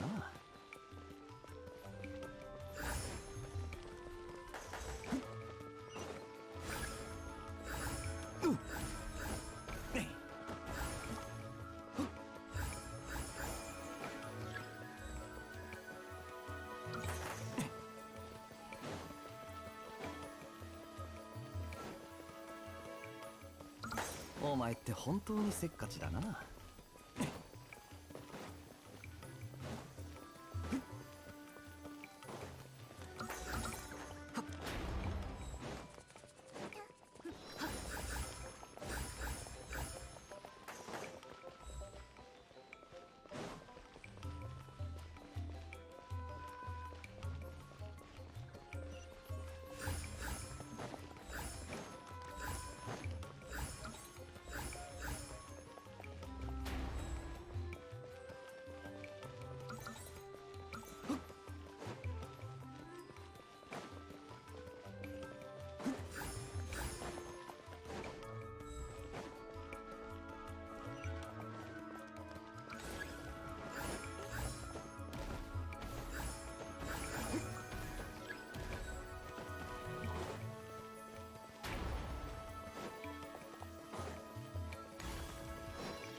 Loaning wishes sounds like an idea right there.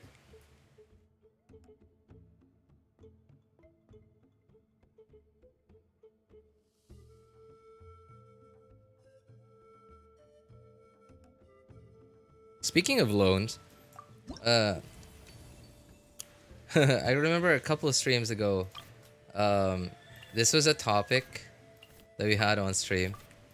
It was actually kind of funny, but also somewhat an interesting idea, if you think about it.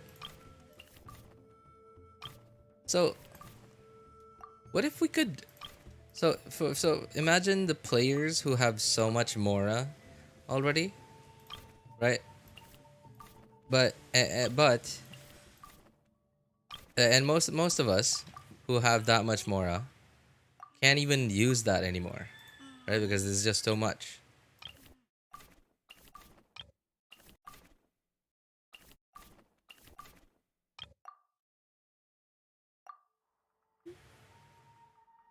But what if they allowed us to open up a bank or something? Open up some kind of bank and open up some kind of bank and players could like go into our teapot and the bank would be in our teapot. And we would put however much Mora we would want to be in that bank. And players could just come into our teapot, go into our bank, and like borrow Mora.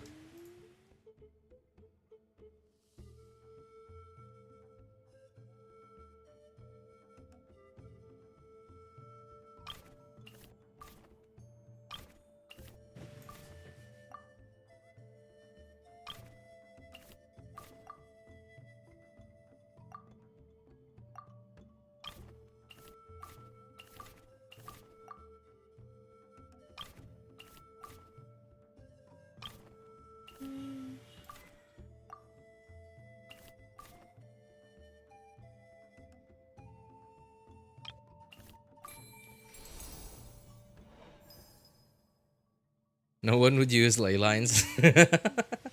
But no, I don't think everyone would borrow because like no, because that comes with interest, right? That comes with interest.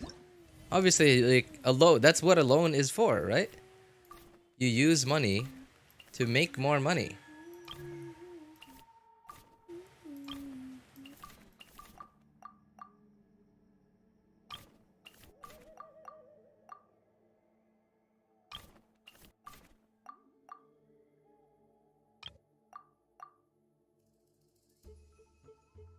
So it wouldn't come for free. It would come with interest.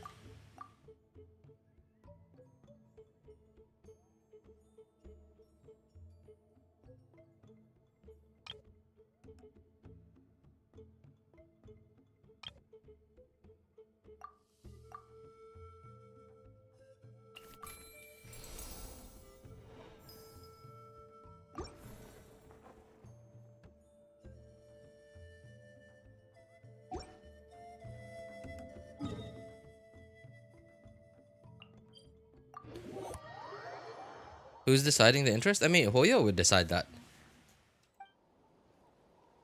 I mean, like, maybe not Hoyo totally, but they would give us the option to decide how much our interest would be. But of course, there would be a limit as to like the minimum and maximum interest.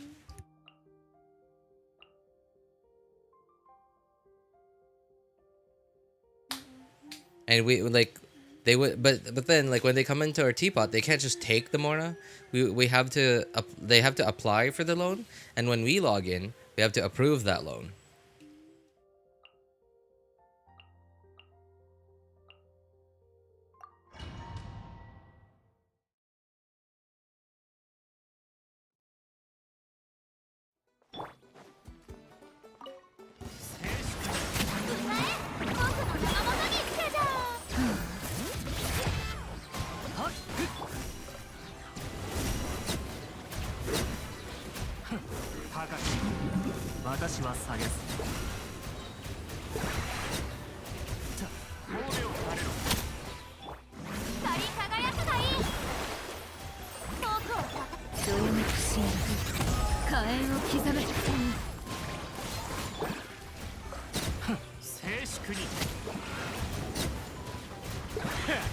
また一人となるがいい。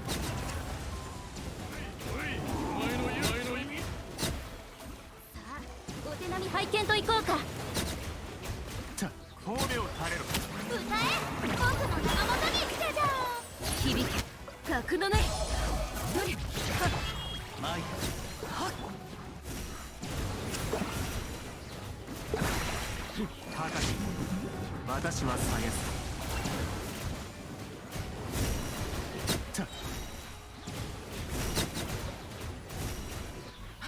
静粛に。世界の熱狂の渦に遠くを叩くわけ。山の地。どれ。はっ。借りなく。 Oh, 3 stacks. I think I can get 3 stacks here. 騒ぐ。 No, only 2 stacks. 大松となるがいい。 光り輝くがいい。 Imagine a pop-up saying you didn't pay your interest on time 行くごと。 and are deducting 100 primos. Remember to pay up next time. I mean, okay, that sounds funny, like that they take primos as penalty. But no, that'd be like way too unfair. So no. But like Mora, right? Like you would be able to assign penalties and stuff. Yeah, you'd be able to assign interest, and they have to go into your teapot to pay on time. And if they forget to do that, then the next time they go there, they will see that, oh, you have a penalty of this.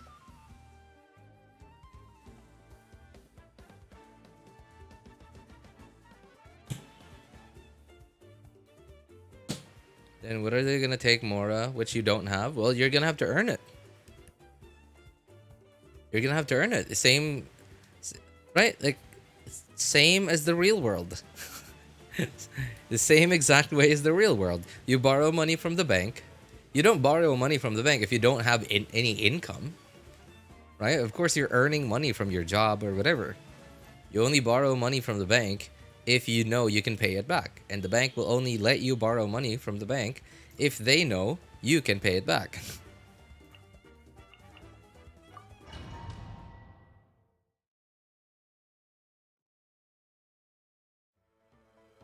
Now the question is, what is to stop people from just borrowing money and never going back into your teapot? Maybe they could auto-debit it?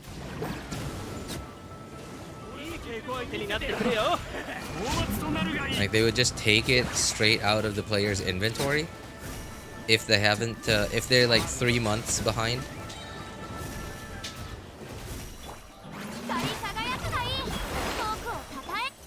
What are we making Genshin into?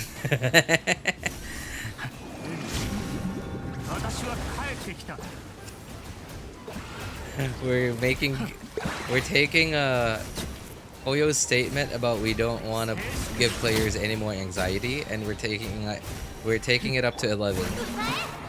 Right? They don't want to. What was it they didn't want to do? They didn't want to give us any more any harder gameplay or end game because they didn't want us to experience any more anxiety, right?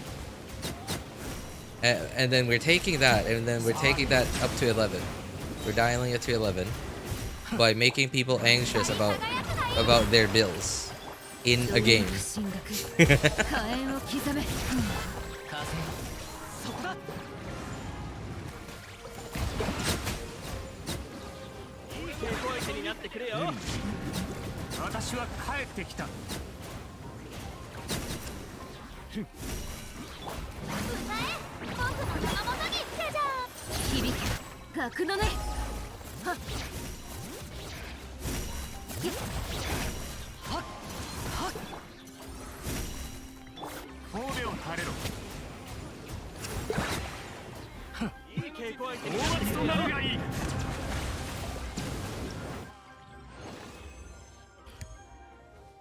We're talking about Genshin Real Bank, then they will wait until your interest is higher than principal.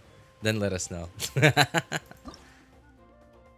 I mean, it would encourage a lot more people to communicate with each other. it would certainly encourage a lot of communication in the game.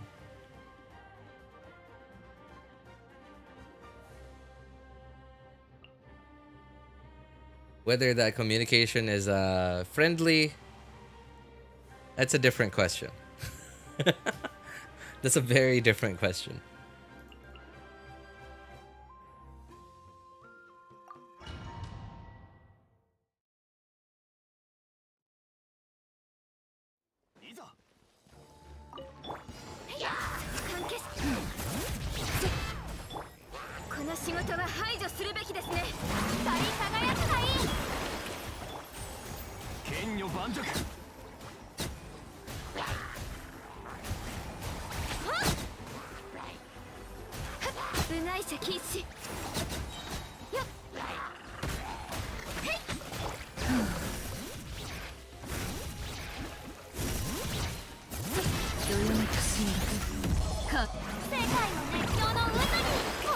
Genshin loan sharks.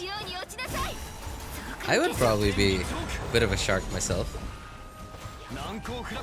I wouldn't need the money, but you know me, right? I like hoarding stuff. I like having a lot of anything.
Only done with 1 out of 3 gacha games.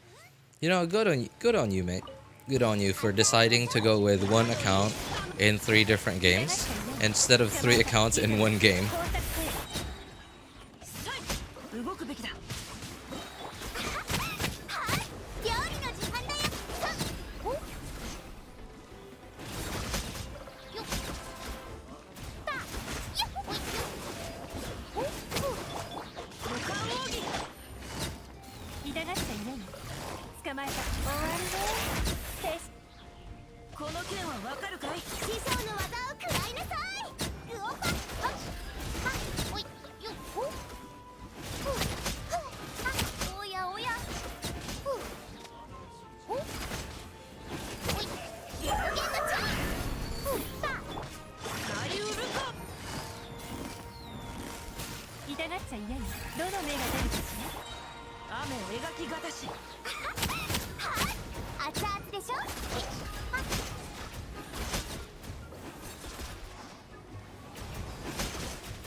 I can't hit enemies with a charged attack.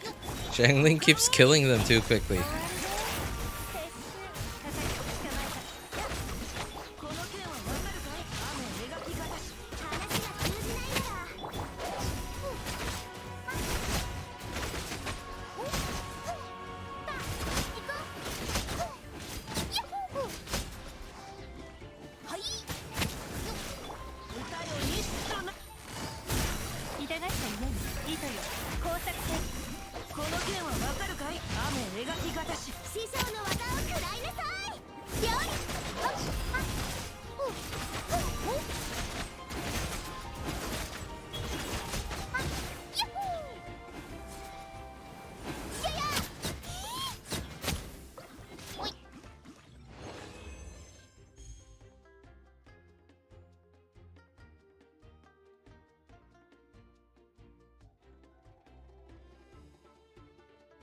I have 2 Genshin accounts. It's how much my niece got me hooked. Oh no.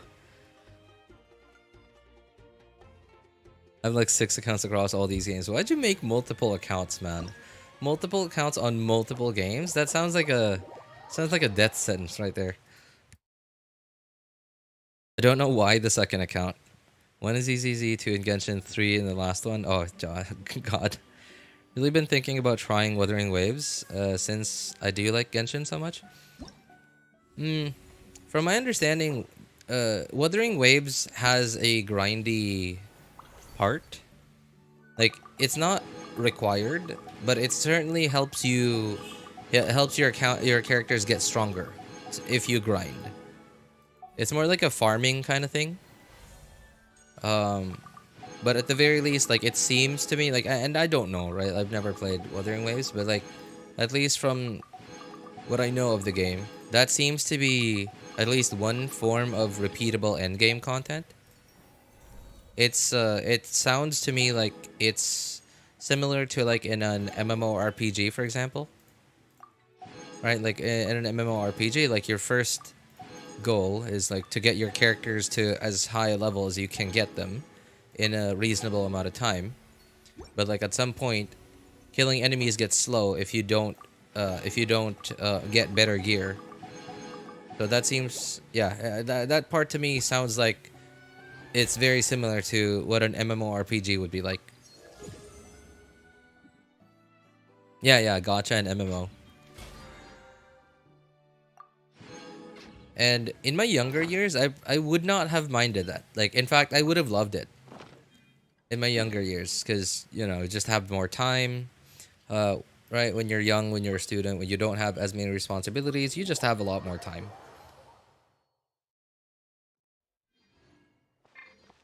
Why am I here? Why did it teleport there?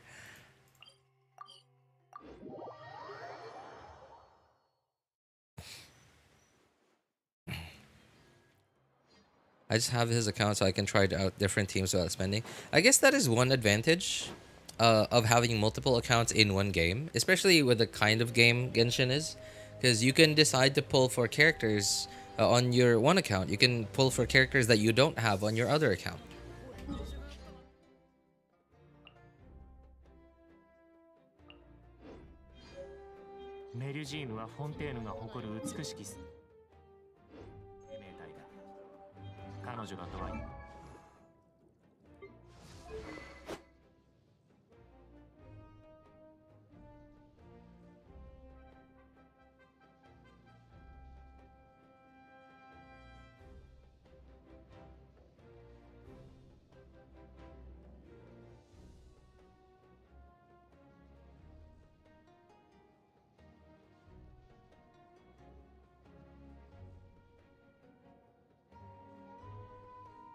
That's a lot of attack, I just realized. There is so much attack. It kind of makes me rethink the attack sans thing.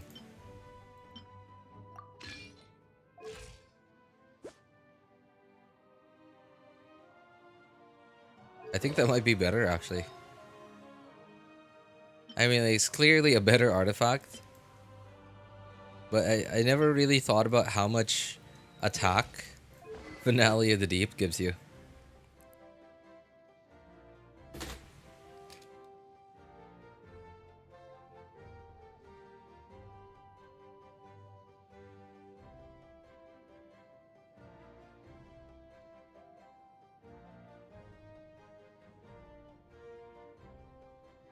Is Thundering Fury better than that Bond of Life artifact set?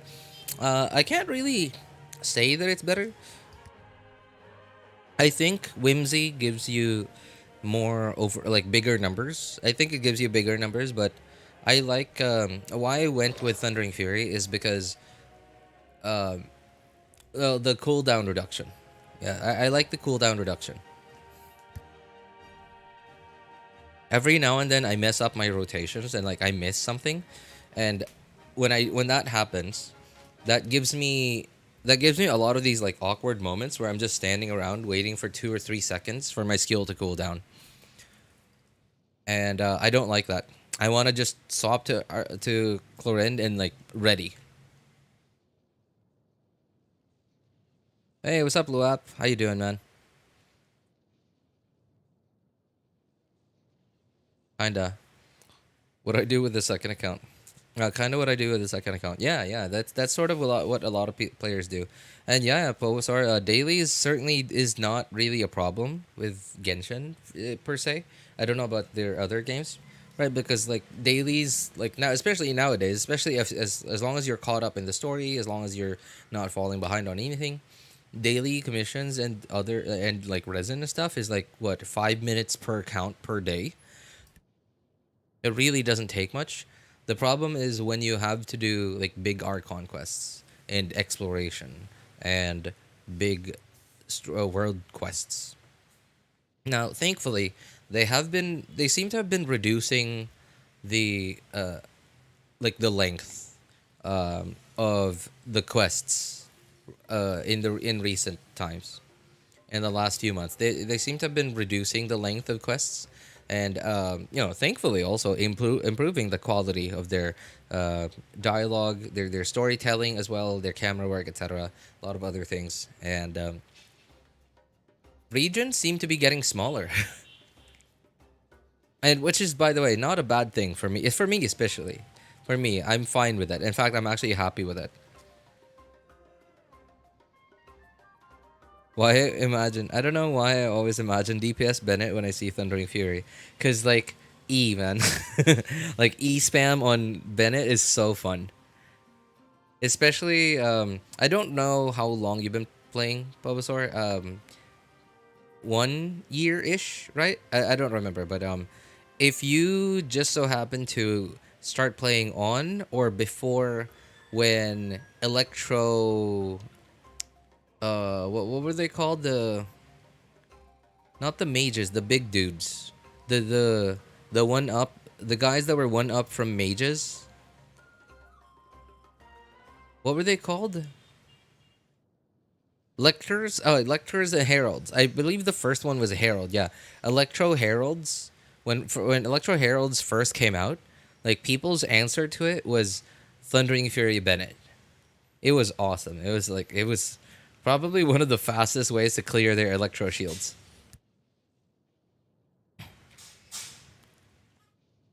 As a newer player, Fontaine by far my favorite regions.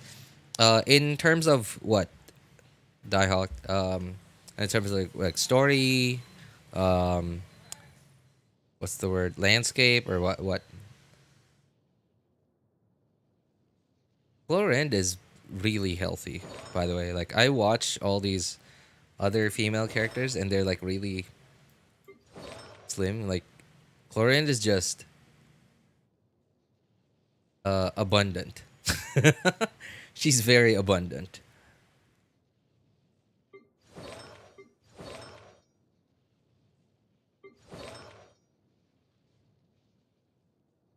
I started when the desert came out. Okay, so yeah, that was like way after when Electro Heralds first came out.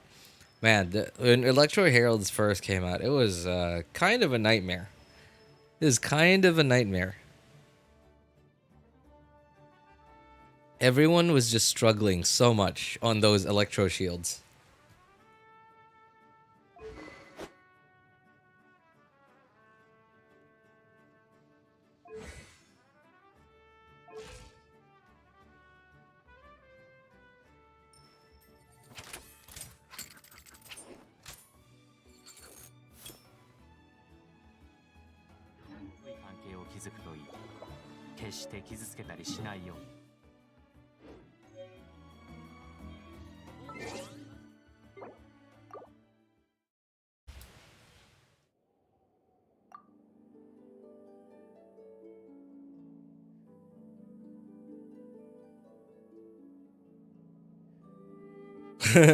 Hydro and Cryo Lector Abyss Cryo Abyss Lector PTSD. Oh.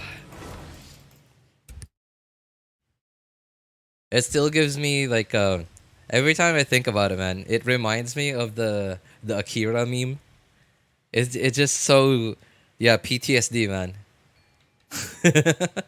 It really does give you PTSD.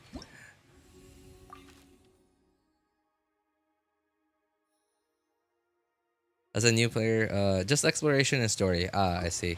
Story though, yeah, I easily agree with that. Exploration, I'm really happy that Fontaine was no, it wasn't Fontaine. That was the first region that they decided to do to make a big change with. But it was the region right before Fontaine. So right before Fontaine were these two sub-regions.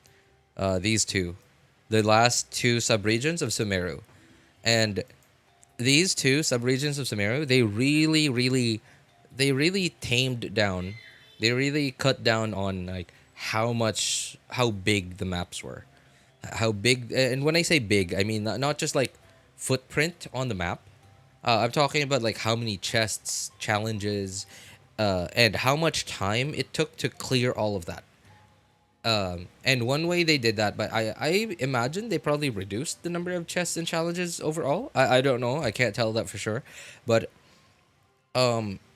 one thing that I could clearly notice was they streamlined the placement of challenges and chests, and they made it so that like one would lead you to find another. Like a Sealy would take you past like while leading you towards its like stone, its statue, it would lead you past like a challenge, or it would take you to a place where you could see a challenge, or you could see a chest or something, or it would lead you to a cliff, and the Sealy would just float up in like towards another cliff, and then like now you have this challenge in front of you, but the Sealy's up there. You want to follow the Sealy, and then now all you have to do is like just do that challenge. It'll give you like a wind thing, a wind current, and then like that wind current just so happens to take you straight to where the Sealy was, and then there you go. The chest is right next to where the Sealy is, right? Like they streamlined it so well, starting from these two regions, and then they just kept going with it in Fontaine, and like that's why Fontaine is the first region that I actually like put in the effort to complete, right? Like Sumeru, you can clearly see. These two regions I did not really like. I didn't know about it yet. All I remember when I went into these two regions was like, okay, no, it's not worth it. It's not worth bothering because like it's, you know, the rest of Sumeru was just huge, and before Sumeru was Inazuma, right? And like I have a few regions that are high, that are like 100%, and I did 100% like all of Inazuma on my main account, but not because I wanted to. Not because I wanted to. Like, Inazuma was a nightmare.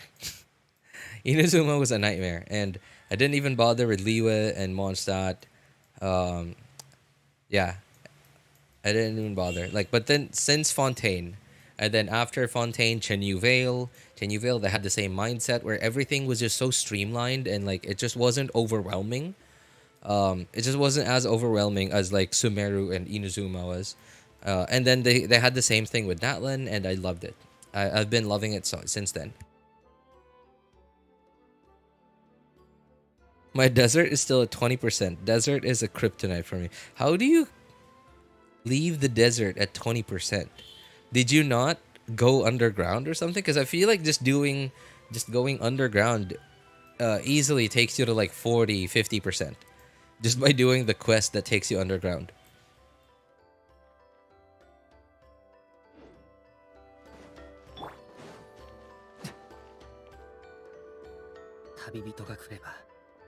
Natlan is great to explore. Oh yeah, I agree.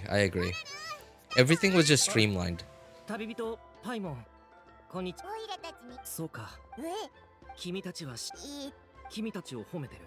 Been working on the rest of the regions now. Now that Natlan and Mondstadt are done. Oh dude, Daihawk. I don't know how you feel about exploration, but when you get to Sumeru, just take it easy. Yeah, take it easy when you get to Sumeru. Sumeru is By the way, so I have been I don't really do exploration myself, like by hand. Like I go find all the chests and challenges myself. I don't use the compass or whatever. I don't do that. I just follow someone's guide to 100% regions. And I've been doing that since Fontaine. And I did do that somewhat in Sumeru on my friend's account a while back. And so here's for a bit of perspective. The guides that I followed to 100% each sub-region in Fontaine, like just one of the regions in Fontaine, right? The shortest one was like somewhere around like an hour and 20 minutes, maybe somewhere around there, and the longest one was about an hour 40 or maybe 2 hours. In Sumeru, the shortest one from the same creator was 2 hours and 2.5 hours, the shortest one. And the longest ones were like way above 3 hours. So that's for some perspective. And by the way, that's just like straight up exploration. Find chests and challenges. No, that does not include any of the quests. Any of the quests to unlock. And by the way, you cannot complete exploration if you haven't done all the big quests, right? And some of the big quests, they're not even like, you know how in Fontaine there were like 2 big world quests that were just like as soon as you log in, they were already in your quest menu. Does that have a black spot in Sumeru? You haven't? You mean like what was that? There were 2 spots that were just black in Sumeru. You didn't even do those. Oh god. So you know how like in Fontaine and even in Natlan, right? Like the big like significant world quests were just straight up already in your quest menu when you started, when you logged in. In Sumeru, I can't remember all of them, but I think there might have been like 1 or 2 big world quests that were already in your quest menu. But the rest of it, right? Like the rest of it was like actually important because like it unlocked underground parts of Sumeru that, by the way, had a lot of chests and challenges in it and a lot of oculi in it, and oculi and Sealies and everything else in it. But you could not unlock those regions, those underground regions in Sumeru, without doing these big world quests, which you had to know exactly where to go, which NPC to talk to, in order to start. Otherwise, you would have to go, like, just straight up look it up. But how do you look it up if you don't know what the quest's name was? Like, you'd have to be Googling, like, okay, unlock underground region in, underground this name's region in Sumeru. And then, like, you get a bunch of, like, different search results on Google telling you, oh, how to finish this word quest, this word quest, this word quest. Because they're all to unlock some kind of underground region in Sumeru.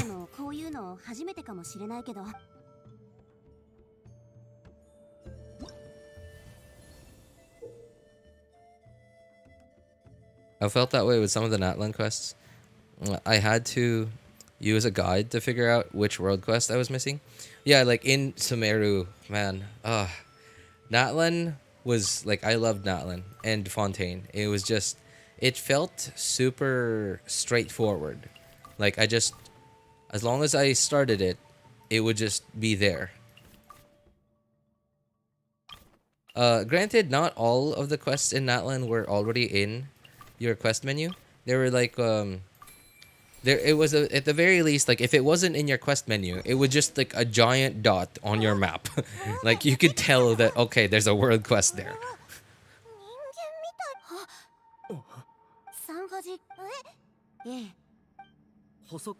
In Sumeru, you had nothing. The one with those twisted trees. Yeah, right? Like the underground ones where they would be like tree roots blocking the way. They were just so annoying. And don't even get me started on the underground desert, man. The underground desert, you had to follow this like book or like item in your inventory to tell you like which parts you've completed. And when you get there, when you get to where you think you should be, because like all you can see is a picture in the book thing that you had in your inventory, and you just had to like look around and like, okay, seems like the right place, and you just had to look around and then like walk around until you found what you had to do to complete that area.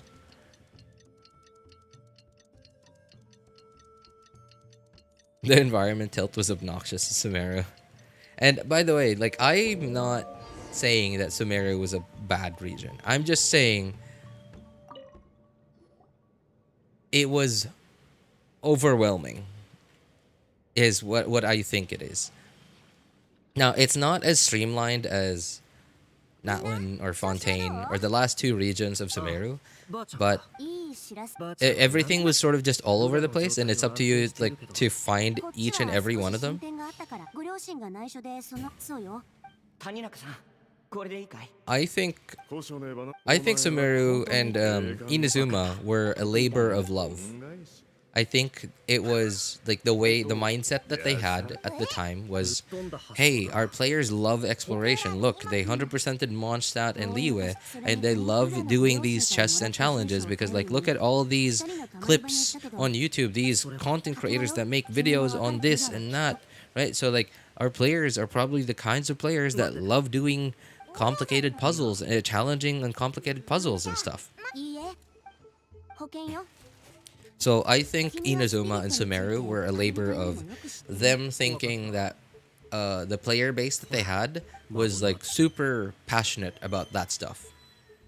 And I think to some degree they were right, but they just took it up. They just took it way too much, man. Like they took players' interest in it because, like, and I think players were interested in it, but because that was partly because it was a very new game.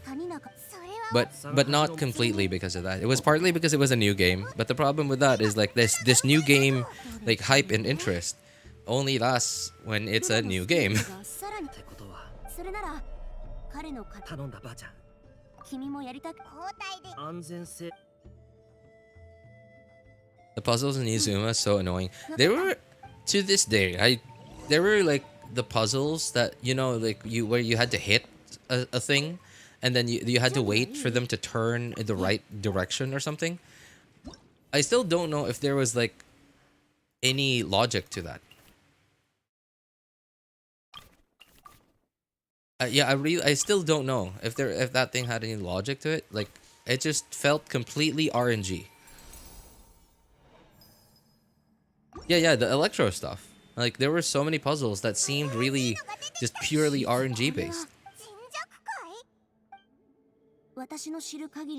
Not to mention the puzzles where you had to step on platforms in the exact order. Or the turny things, the stone cube things that you had to turn, where like if you turned one, it would turn, if you interacted with one of them, it would turn two of them, but you had to get like all 3 or 4 or all 5 of them to face the same direction. But it was really complicated because like if you messed with it already, then they would be in a completely different order than what they were before you touched it. But the problem is when you looked up a guide on how to do that one, it would only show you, because like obviously when people make a guide on it, they, you know, it's as if you never touched it yet. But the problem is you messed with it so much already that everything is in a very different order already, and now you're just stuck figuring it out on your own.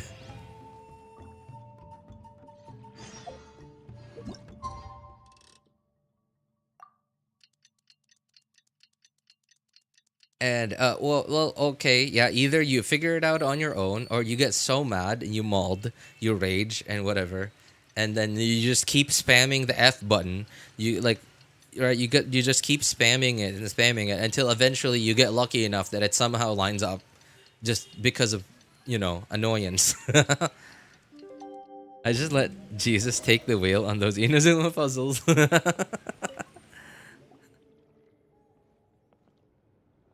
みんな集まったみたいね。よし、トライ。族長から今日何を。もちろん。僕もばあちゃんバッチリね。おしゃべりはこれくらいにして始めましょ Ah, yes, the statue that you spin in order differently 5 times to get the 10 primos. Good old days. Oh, man. Yeah, that's true. That's true. And like some of them, they only gave like a common chest too. It was just sad. 静かに。 I'm working on unlocking Enkanomiya right now. Oh, not to mention, man, Enkanomiya. You couldn't even unlock Enkanomiya. Like the fact that I think who needs that world boss mats? Is it only Shinha? Does anyone need that world boss's mats other than Shinha?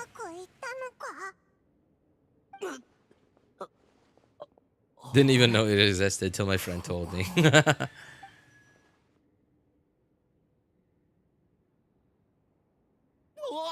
クラスババじゃなくてシトラリ大祭様。このガキンチョ、自分が何をしでか、あとちょっとで。あら、父さん、母さん、さようなら。 Yeah, that region, man. And exploration, by the way, in Enkanomiya, probably the worst region to explore. So many ups and downs. There's so much verticality to it, but like almost no like system on the map, like no mechanics on the map that help you like go like navigate. There's nothing. Either like and like while I was exploring that place, every time there was a cliff, like there was something down there, like at the bottom of a cliff that I had to go take care of, like where like a quest would tell me to go down there or whatever. I was always like so careful. Like I would look around for like half an hour for things that I had to that I could take care of while I was up on top of that cliff, because I did not want to climb up all over again. I wanted to take care of like whatever was there while I was there, while I already spent 20 minutes climbing up. Time for lunch. See you later. All right, bye, Bulbasaur. Enjoy your lunch, man. Don't forget, if you fail, you have to teleport to get a reset back to stage 1 of the puzzle. And the night, oh man, the day and night thing. Oh, the day and night thing, man.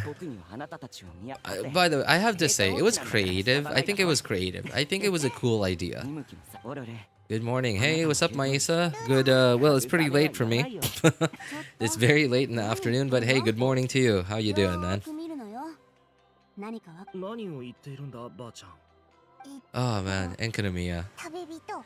By the way, I did not intend to clear Enkanomiya. I somehow, I don't know how I did it, but I somehow just walked around in Enkanomiya. I think I was just bored that day, and like one afternoon I just decided to like walk around Enkanomiya, and like at some point I somehow like, it was just 100%, and I was like, wait, huh? I was so confused how I got it to 100% just walking around.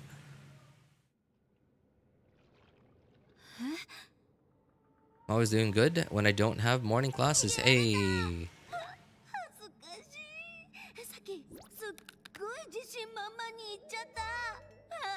They could have animated her face here a bit better. If they were gonna make her like, you know, silly like this, they could have animated her face better in that specific one. That specific scene.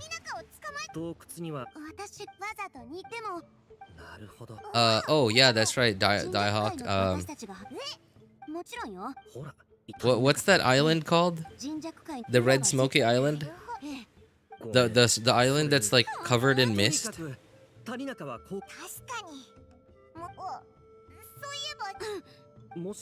Inazuma had so many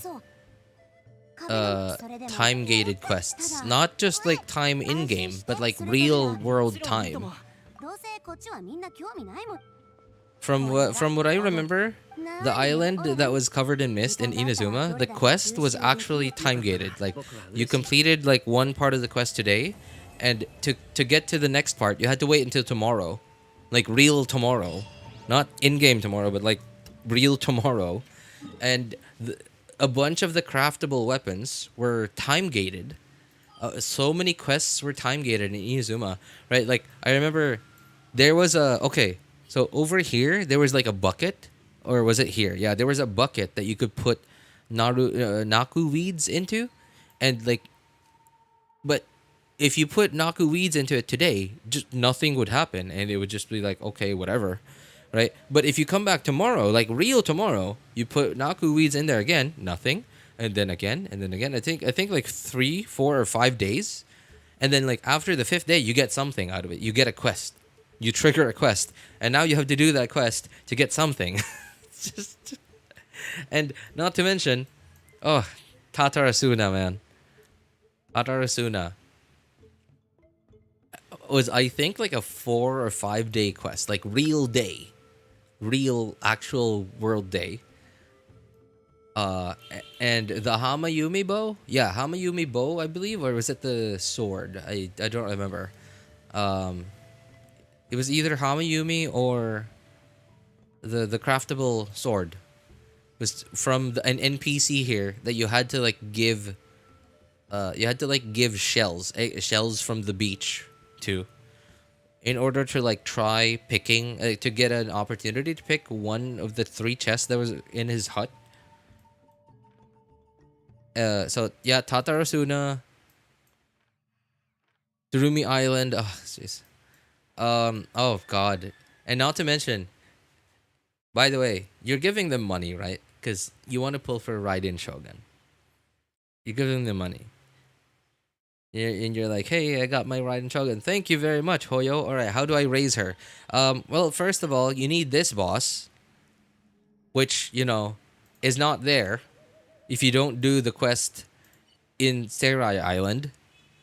You can't even go into Serai Island without like a really good healer, because the electro thing that would just slowly kill you over time. Oh man. Inazuma, man. A product of love and sweat and tears that unfortunately just didn't connect to the right audience.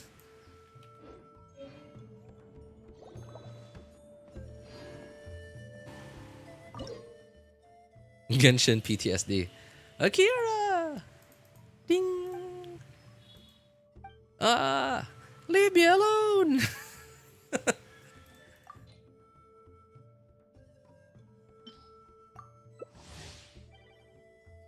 This guy. Okay, no, that's a different guy. Alright. I thought it was the same guy, because, like, I feel like I've seen a guy with that, what is it called? Profile picture? For, like, however many hours now. And, okay, I think that's a different name. When you thought Zhongli's shield would protect you. Yeah, especially because, like, Zhongli was, like, a new-ish character, right? So, like, yeah, you were like, oh, cool. Well, at least at the time, like, he was new-ish. Oh, man. Alright, we're not even, like, with this AFK dude, we're not even gonna get 800 with this.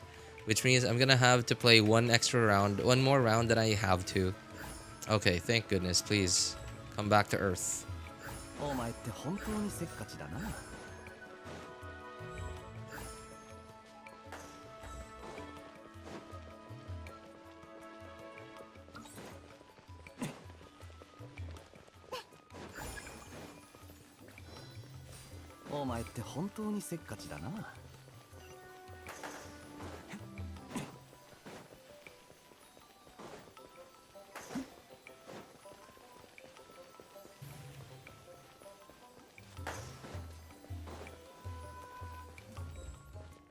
Oh man. Okay, what a time for it to disappear.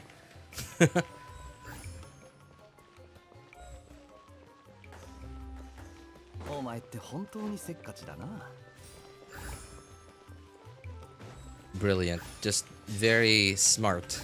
Right there. You saw I was coming in with them and you just bumped them away. Cause I don't know. Okay. Oh man, there's this one just following me. Okay.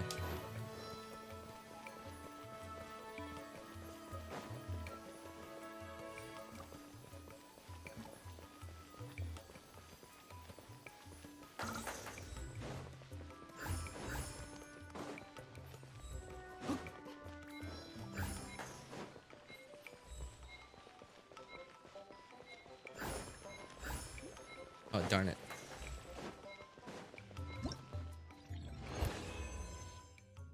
Didn't you do all of these? Yes. On the first and second accounts.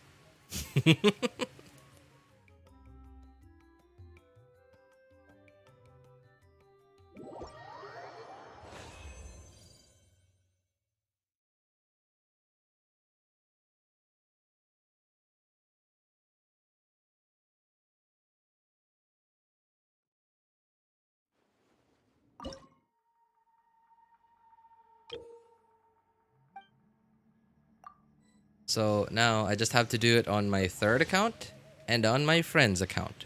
So, yay. Hooray for having multiple accounts in one game. Also, Mr. Why do you have multiple accounts? Has multiple. Mr. Why do you have multiple accounts? Has multiple accounts.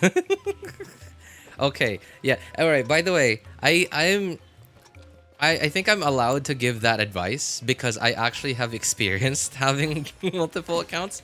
So I know how not good it is.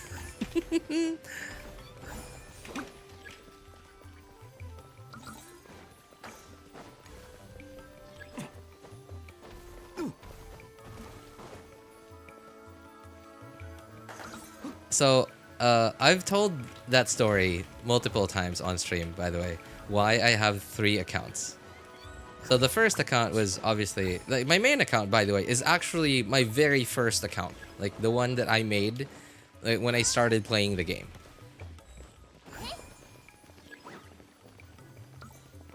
And like, it wasn't like a reroll or anything. I literally, I did a bunch of rerolls, but none of them actually gave me anything good. So, yeah, I just ended up not using any of my reroll accounts.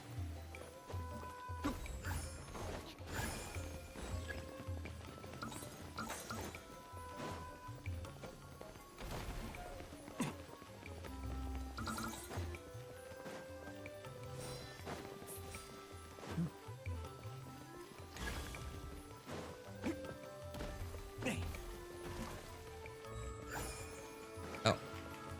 Come on, come on. お前って本当にせっかちだな。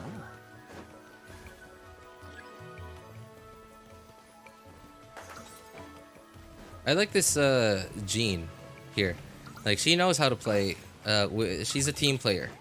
She's clearly a team player. She knew that I was like, I was on those things, and like she just turned and like, oh, okay, you got it. Like, it was just, yeah, cool, you got it. Like, I love it.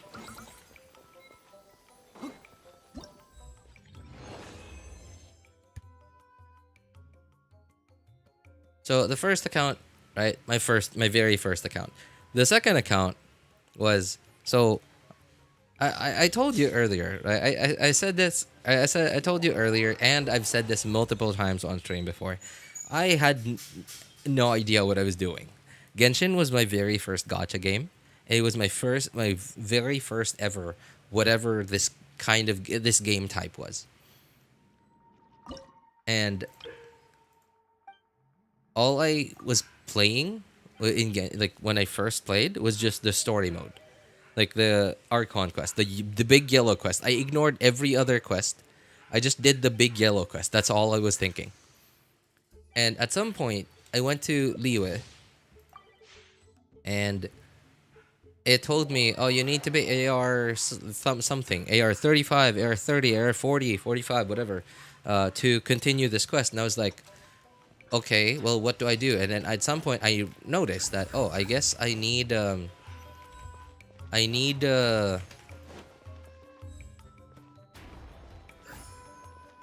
do the purple quests in order to get AR XP, and AR XP gives me, gets me to level up my adventure rank. And then I thought, okay, cool. And then I did my purple quests. And I was like, okay, do I get more of these? And I was like, well, there are no more. Okay, well, what about the blue quests? And I noticed that some of the blue quests didn't give me any AR XP. And I thought, okay, well, whatever, blue quests. Alright, I just ignored the blue quests. And I thought, okay, are those the last purple quests? When I do them once, they're gone forever. And I was like, but I want to keep playing. I like this game. So, and I did. And I didn't know that the purple quests would come back. I didn't know that the purple quests would come back, so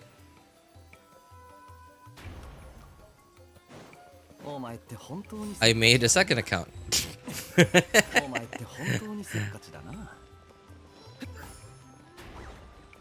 I made a second account, and I just did the whole story all over again until I got to that point again where I was too low adventure rank to continue the Archon quest. And then like a few days later, like maybe the next day or like a couple hours later, when the daily server reset happened for me, I logged into my other account. I thought like, maybe there's something else I can do there. And then I realized, oh, the purple quests are back. I have a purple quest again. And then I did them, and I was like, oh, I guess the purple quests keep coming back. Okay. You know, I mean, like when they come back, I have no idea. Oh my god, 625. Really? Yeah, I really am gonna have to do one more game than I have to here.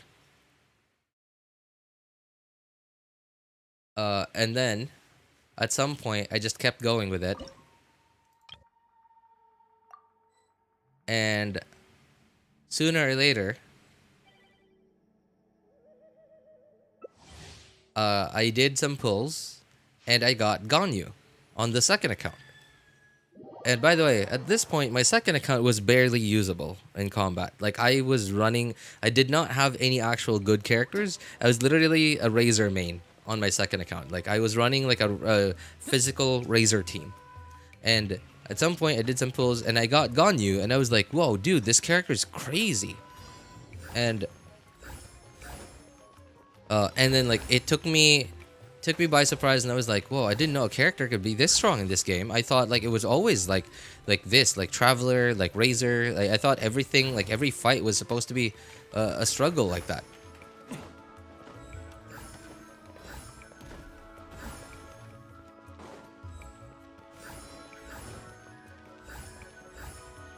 And then I just fell in love at that point. And like I even went in and got Ganyu on my main account too. And from then on, my second account just kept getting better and better than my first account. Not like so much better, but like better in some ways.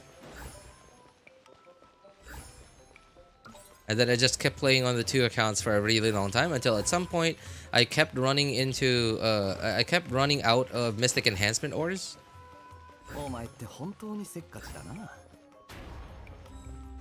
And every time I ran out of Mystic Enhancement ores, I would just be like, I did some research on like how to get more Mystic Enhancement ores, and apparently they were crystal chunks, and yeah, it was crystal chunks, and I was like, okay, how to farm crystal chunks.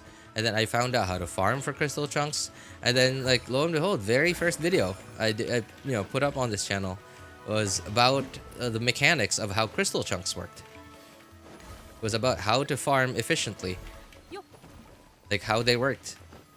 I was explaining how they worked, how they respawned, and the routes. Some of my very first videos.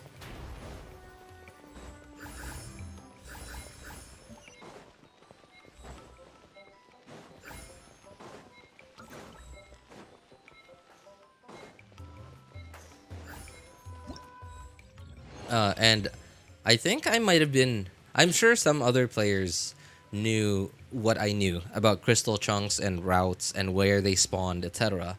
But I'm pretty sure I was the only creator out there that like actually fully explained exactly how they worked, which spots you had to check on this day, on that day, on this day, and like which spots you didn't have to go to. Like I knew like exactly how like the crystal chunks worked at that point. Now at that time there were no other regions. It was just Mondstadt and Liyue. So the crystal chunks that were available in the entire game at the time, if you collected everything, it was just enough to craft 30 mystic enhancement ores every day, but just barely enough, just barely enough. So if you didn't farm everything that I was, that was in my explanation of it, then you were gonna miss out on like maybe five mystic enhancement ores every few days.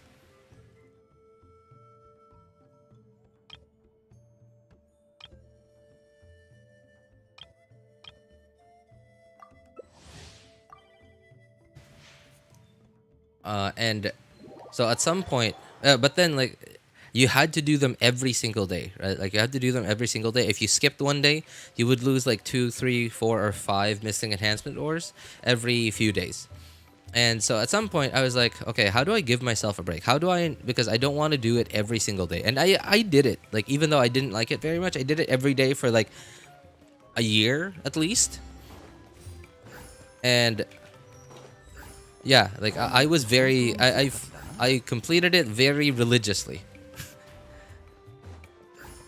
There was even this one time where I went to my grandma's. At my grandma's, there's no Wi-Fi, right? Like she lives on a farm, so there's no Wi-Fi. And at the time, I did not have a mobile device that was capable of playing Genshin at the time. So the only device I had that could play Genshin that I could bring along with me was my laptop. And by the way, thin and light laptop, not a gaming laptop, thin and light laptop. And it was the first. It was actually where I started streaming too. Like it was just, man. If you look far back enough onto my oldest streams, you'll see like 720p, 30 FPS, and like in-game render resolution would be like at 0.6, and everything at the lowest. It was not it did not look good at all. It did not look good at all.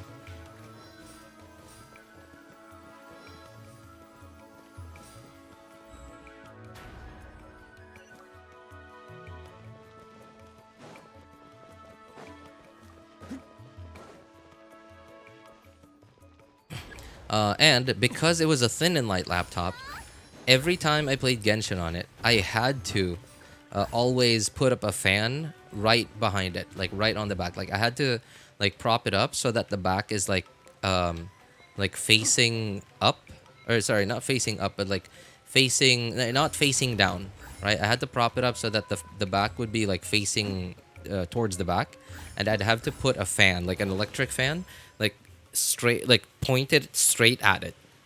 And when I went to my grandma's, there was nowhere there with like good reception, good cell reception. What I had to do was I had to use mobile data, which barely worked. And for some reason, my phone just doesn't have good data, data connection. If I didn't do the whole like asterisk 123 number sign thing. I don't know if that's a thing in other countries, but it's a thing here in the Philippines. And like I don't, that's not supposed to be needed. Like you're not supposed to have to do that to get good cell reception. But for some reason, I just couldn't get good. Even today, I still can't get good data reception if I don't do that.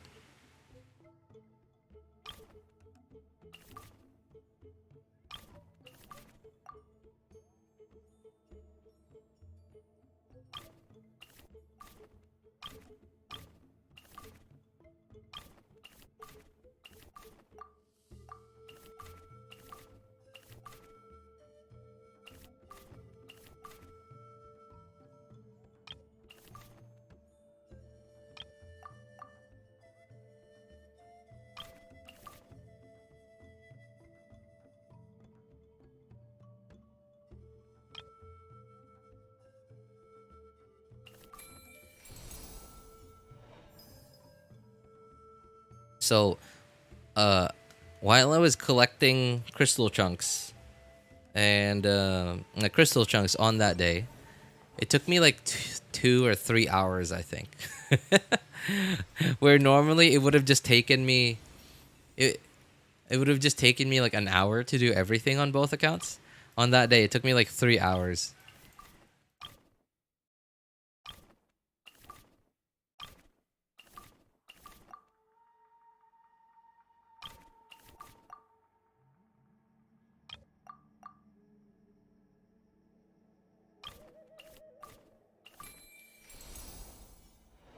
Because while I was doing it, I had to keep like closing the pop-up thing that would come up when I did like asterisk 123 number sign, and then I had to open it again, uh, in order to so that I could keep having the good like data signal.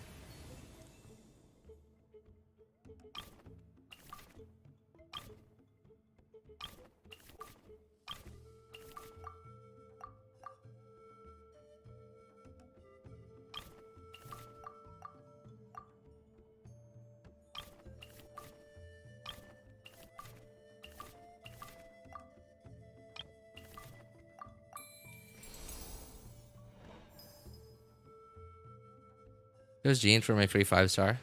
I was glad. Gene. I think was a good choice. Gene. I think Gene was a good choice.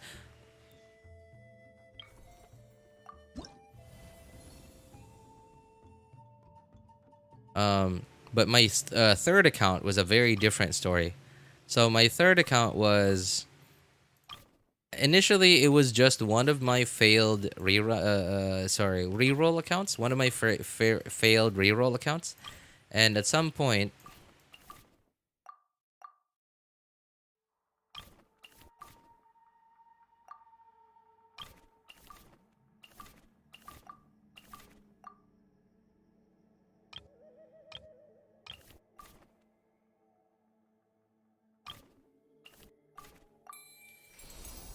at some point I decided I want to farm more than just barely enough crystal chunks.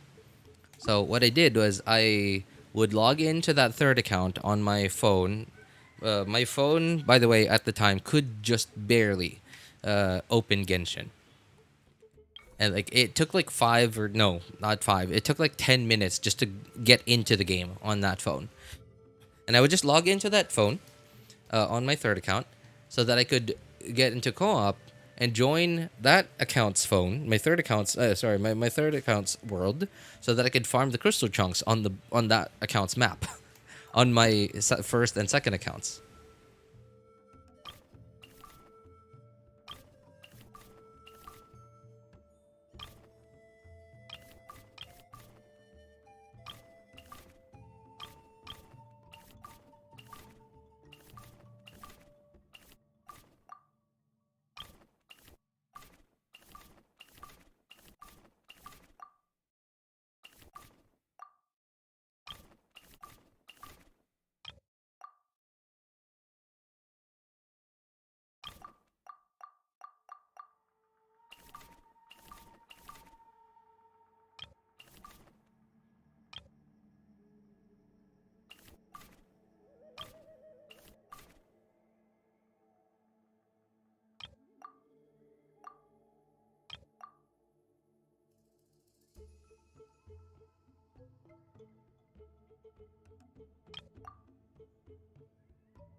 I'm missing something. Oh yeah.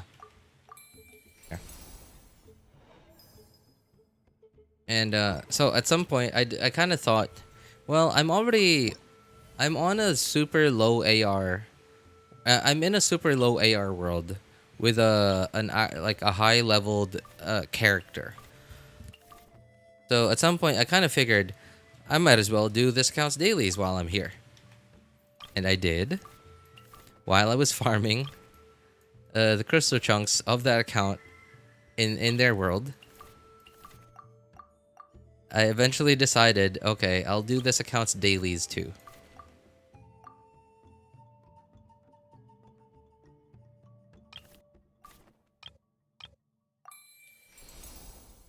And it slowly went up, and I even like went to Catherine to like claim my free primo gems from Catherine and everything. And at some point, that account eventually had enough primos to start pulling, and pull I did.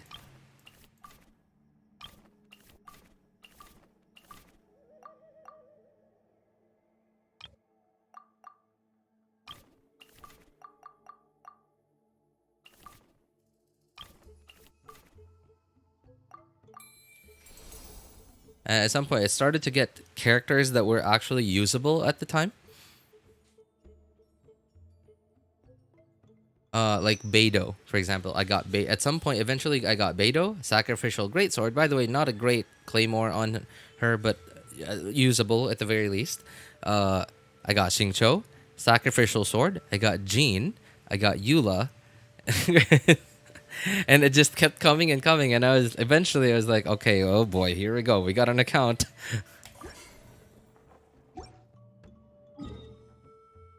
And that was sort of it. That was the third account. The reason why the third account exists.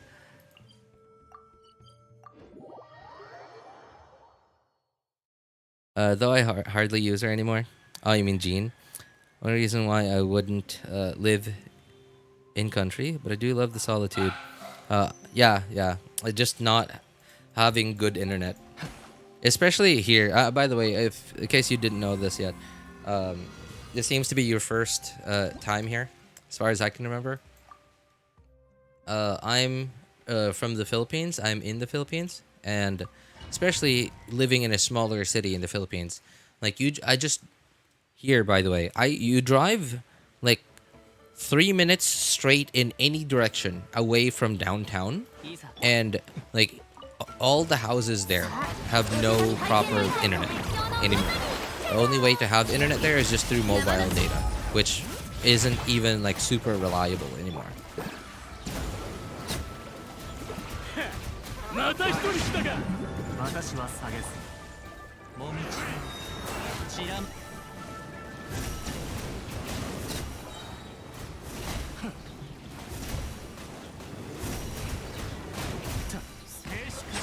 But yeah, I love the solitude of being in the country. It's just great. My hope is to one day get myself a plot of land out in the country. Like, not too far in the country, just, you know, far enough that it's quiet. It's far away from, like, everyone else. But not too far that I won't have stable electricity and no available internet anymore.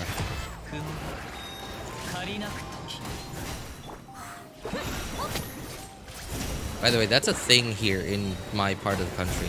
Is like, the further you get from downtown, the less reliable the electricity is.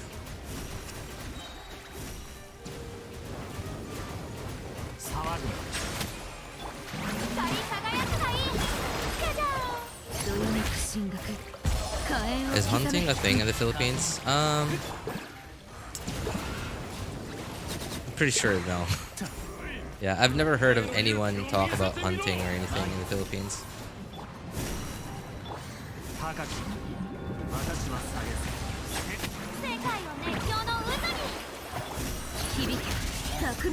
I think there might be some tribes. I wouldn't say tribes, like some villages in the Philippines that maybe they pass down the art of hunting a specific animal.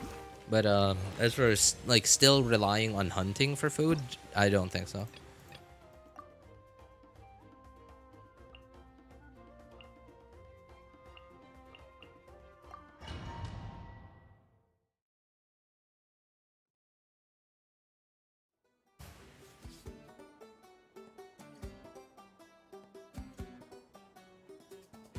I don't see how some of these people play some of these teams on mobile. Which teams do you have in mind, Daihawk?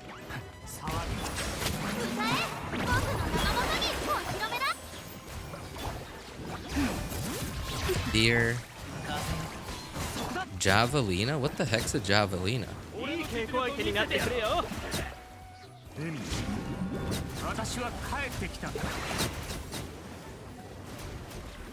So, first of all, there are no deer in the Philippines. So that doesn't work. There are no... I think there are some turkeys here. I've honestly never seen one. いざ風なる雲の行くごと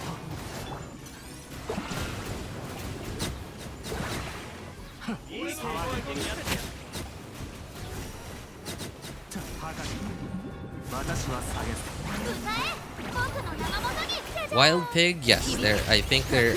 I don't know if there still are, but I do remember in my childhood hearing people talk about wild pigs. But I haven't heard of people talk about them in quite a long time.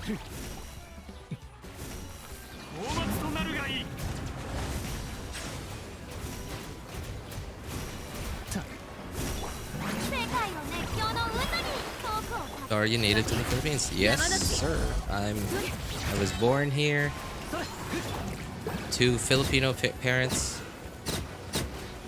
Raised here and unfortunately have never been able to leave.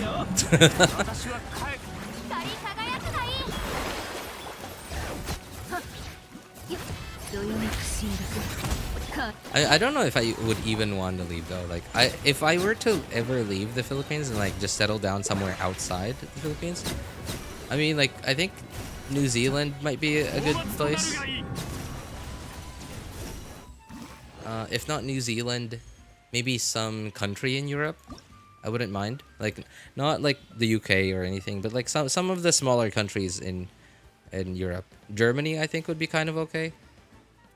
Maybe not, you know, like the capital, but like the outskirts. Like I think Austria is okay. I don't know. There's like a whole bunch of countries in in Europe that I don't even know.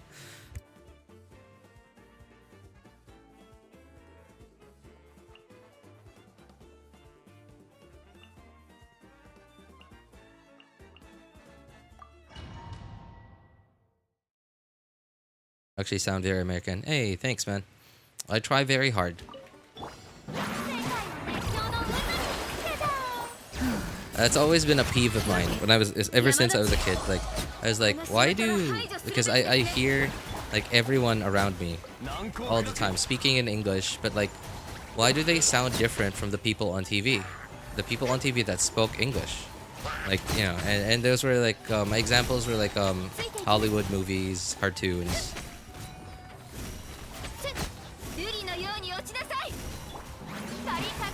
And I was always like, I was always peeved by that. Like, so if you're speaking this language, shouldn't you speak exactly like them too? Like, isn't that supposed to be the right way to speak these languages?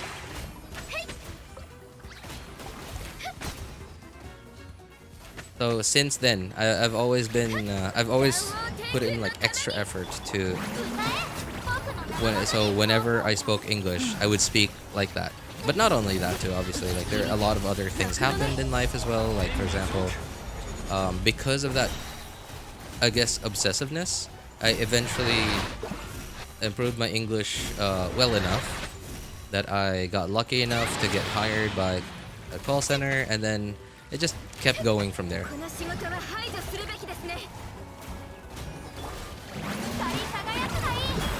The call center is really where my English improved the most, because I finally had people to talk to in English, and I could actually practice what practice using what I've been learning on my own.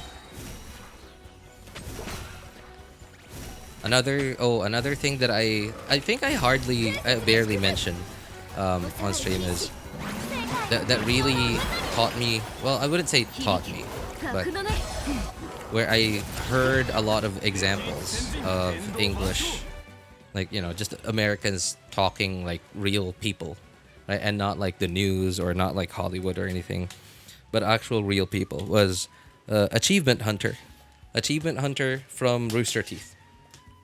I used to watch a lot of their videos, and yeah, that helped me out a lot.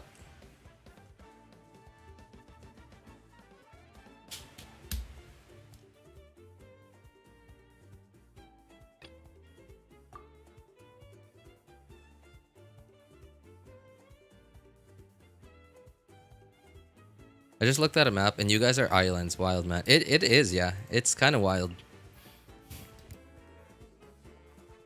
And I think the geography of the Philippines is why the country will never be united. You know, like the country will actually never have like one mindset. Everyone like will, especially yeah, especially the south, the central Philippines, Visayas has always sort of done its thing, and Luzon, the northern big island, Mindanao, Luzon, has always been sort of like the capital of the country where most of the investment goes into. It's where most of the money in the country is. Also, it's where most of the money in the country is being funneled to, or being stolen to. Is more like it. That's where most of the politics happen. Where most of the stealing. That's where most of the stealing happens. And Mindanao, the southern part of the country, has often been just. So there are some groups over here that claim that they want to be independent, like from the rest of the country, because they said that this land was promised to us or whatever. But like everybody else also like wants everything to just stay the same. Like everyone, I don't know. Like when it's just very clear. Like the culture, the people are very different between Luzon, Visayas, and Mindanao. The kinds of people are very different. The culture is very different. The mindset is very different.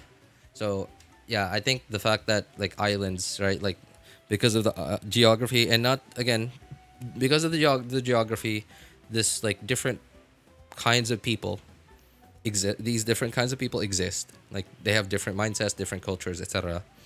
And that's, I think, because of the geography, and I think that's why the country will never be like actually united. Oh, I think I forgot to put back Raiden Shogun's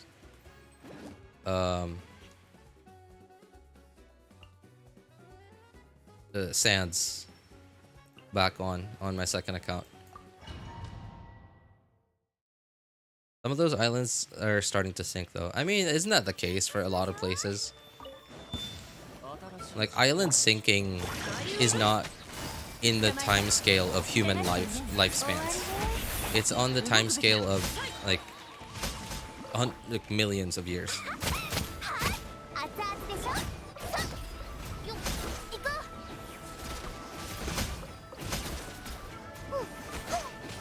So if any of the Philippine islands are actually sinking,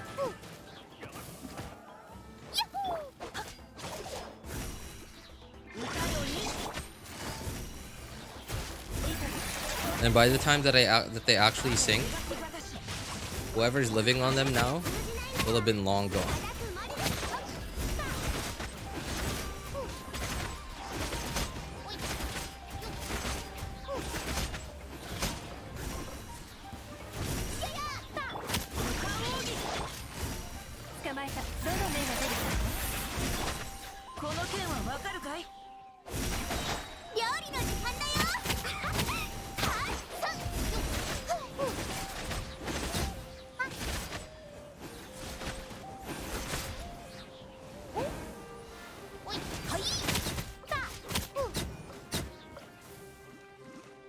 With the active character. Oh. Okay, I didn't realize that was with the active character. Deal pyro damage for the active character. I thought it could be the off-field character.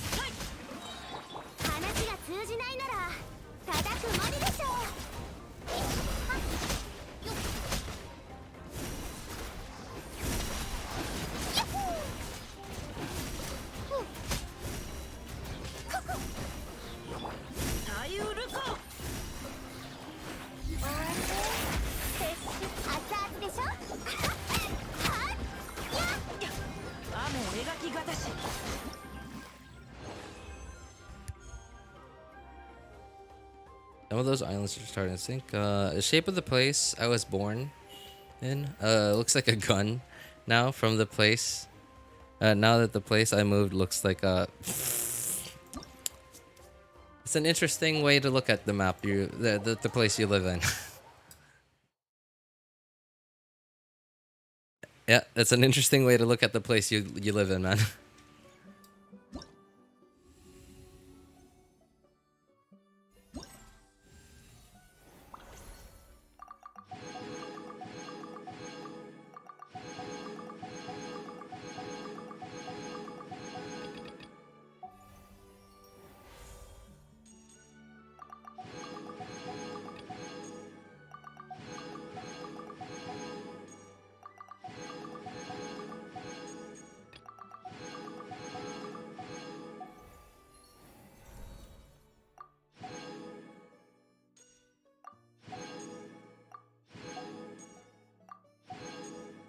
Oh, by the way, today I just saw a short from. So there's this. I think she's. What is that accent? I don't know. Okay, I gotta say I don't know what that accent is, but like like maybe South American. I don't know, or Spanish, wherever she's from. Um,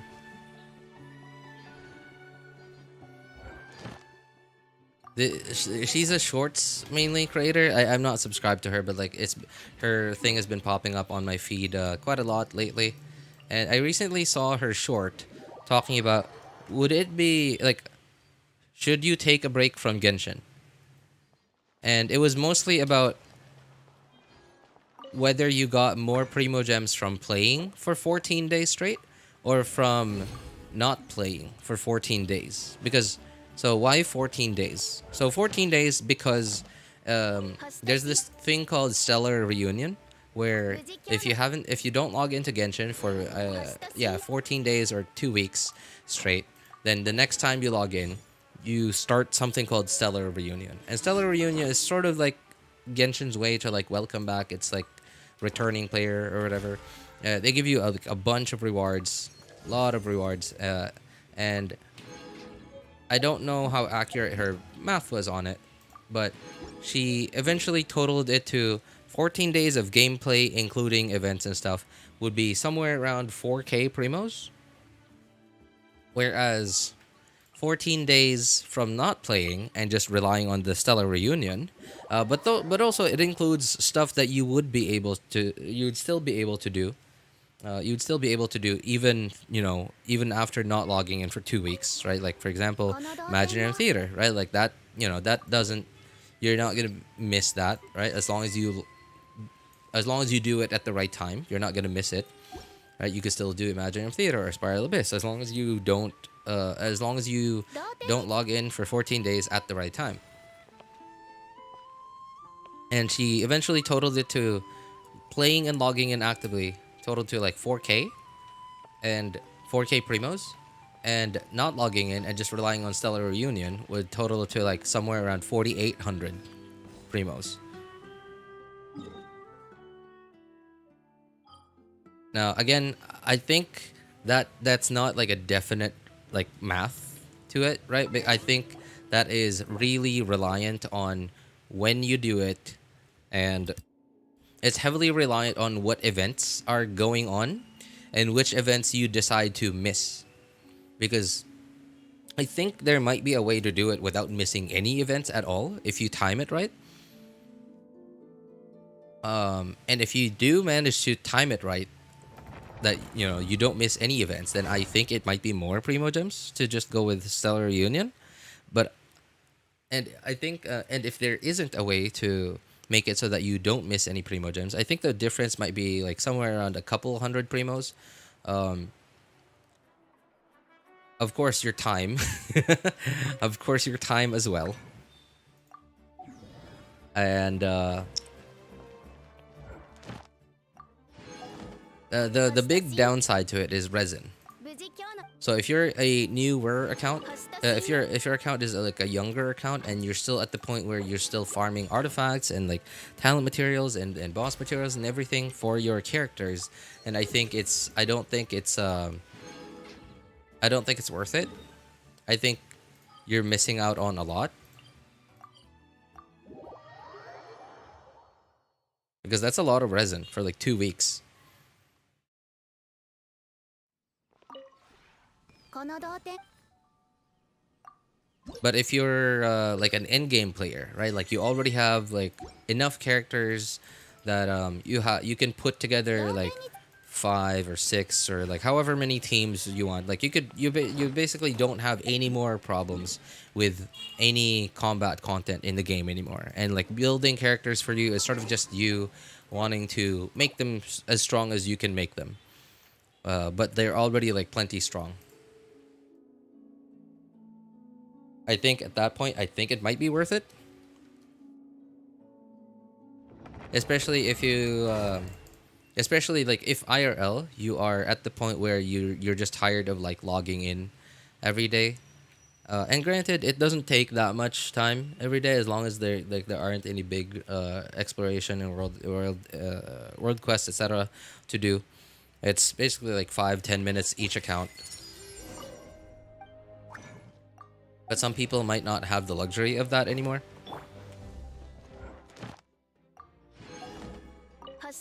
Yeah, there are so many ifs. And in fact, I went into the comments of that short. And like there is just this one string of comment where everyone was just like, this is wrong. You have to not log in for 4. Like there was even, oh my god, like why are these people...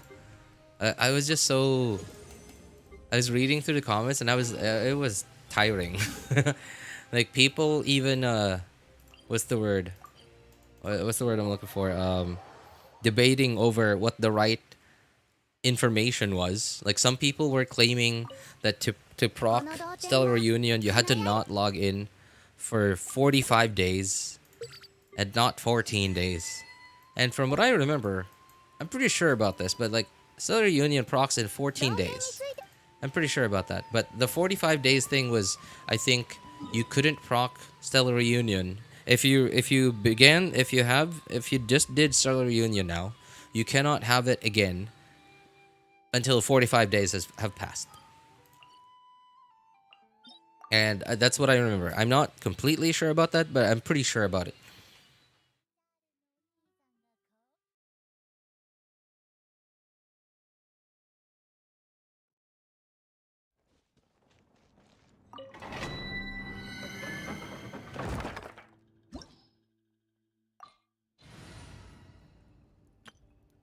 And there were even people saying that, oh, this is wrong because like you're missing out on resin, and you're missing out on battle pass rewards.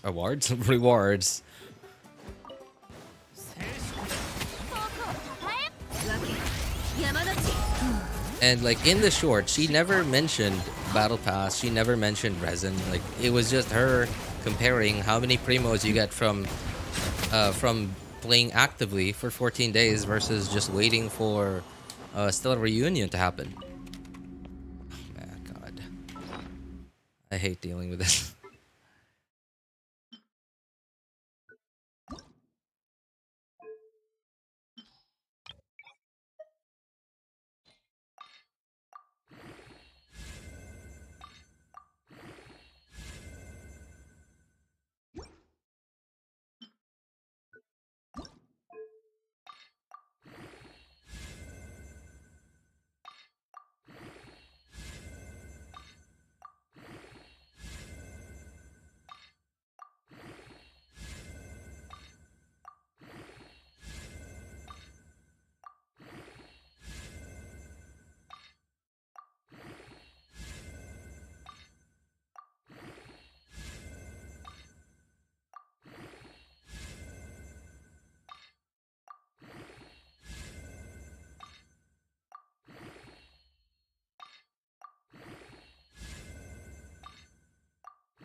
Aw.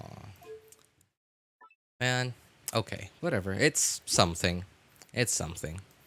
Right. Could have been better, but at least it didn't turn out to be complete garbage.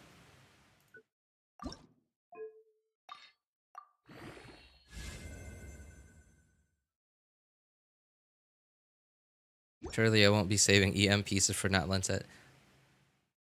You know, at this point, I'm not sure which pieces I should lock or I should not lock from the Natlan artifact sets, because we have a defense scaler in Natlan, we have an HP scaler, we have an attack scaler, right? Like we sort of have, like, the only thing we don't have in Natlan yet is an EM scaler, and who knows when that might happen. It might just happen, like, I don't know, it could happen anytime. So, and at for a while now, I've actually been saving healing circlets that have double crit on them, just because, like, who knows? That's sort of my mindset for them, just because who knows.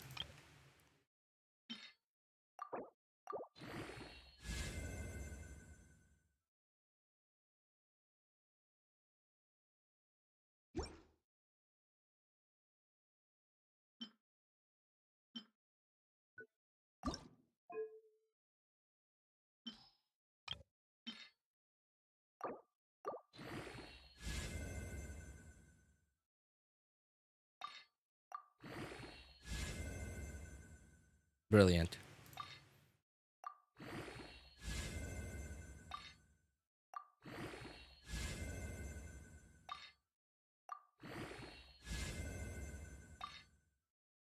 Finally have a usable, no, not usable, but like a circlet that has actual stats that I want. And it all just goes downhill. Just turns into garbage because RNG. Screw you, I guess. You can't have anything nice. Show 50 CVPs. I don't even remember which one of my, if I even have like 50 CV pieces. I'm sure I do. Like, I probably have like a handful of them. But as to which ones and which characters they're on, I don't remember anymore.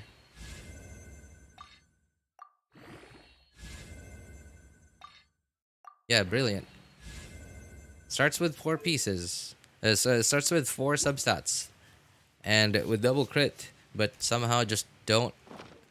Like, every roll just doesn't want to go into any of the crit rolls. Nice. Here's a question I'm not sure on. Should I save 4-star artifacts if I can farm 5 stars? I've been saving them, but wonder if I should start using them to enhance. That's a difficult question to ask, because it's...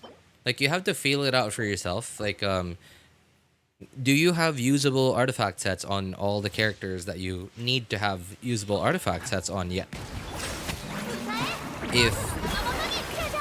If yes, then yeah, don't bother with artifacts with 4 stars. If no, then... And again, the characters that I said you need to have usable 4 sets on, right? Like, for example, in my case, Zelonin really benefits from Cinder City. Not, yes, because it's a good set, but yes, but also because it's really easy to proc on her. And it's just a straight up 40% damage bonus. And it's really easy to proc on her. And I do 2 normal attacks already, right? Like, while infused with Geo, I crystallize already, because I need to press E on Zelonin already to proc her abilities as well, her talents. So it's just, yeah, right? Like, even if I had a 4 set of this, let's say I don't have a usable 4-piece, like 5-star set yet, then I might as well go with 4 stars, because it really doesn't matter. Like, for me, her damage doesn't matter at all. Like, she doesn't even have like any proper stats for damage. In fact, okay, I did eventually level up her weapon, but yeah. Okay, like Kazuha, for example, right? Like with 4 VV, or Bennett with 4 Noblesse, right? Like, if you have usable 4 sets on the characters that need the 4 set bonus of 5-star artifacts on them, then yeah, just trash your 4-star artifacts. Don't bother with the 4 stars anymore. But if you don't, then might be a good idea to hold on to some of those 4 stars. Oh, like 4-piece Deepwood. 4-piece Deepwood. It's a good set to have a 4-piece on.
26 hours. Okay, no.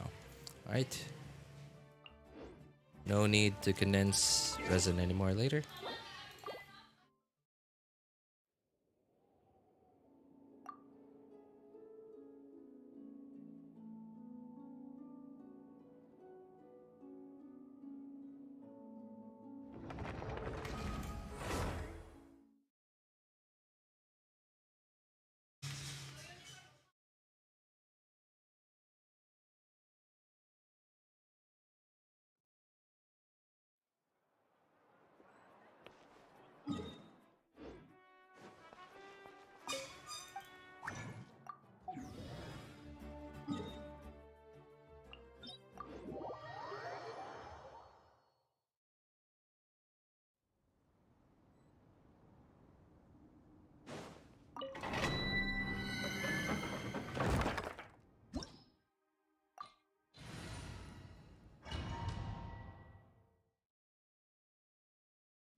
Messed up my rotation there pretty badly.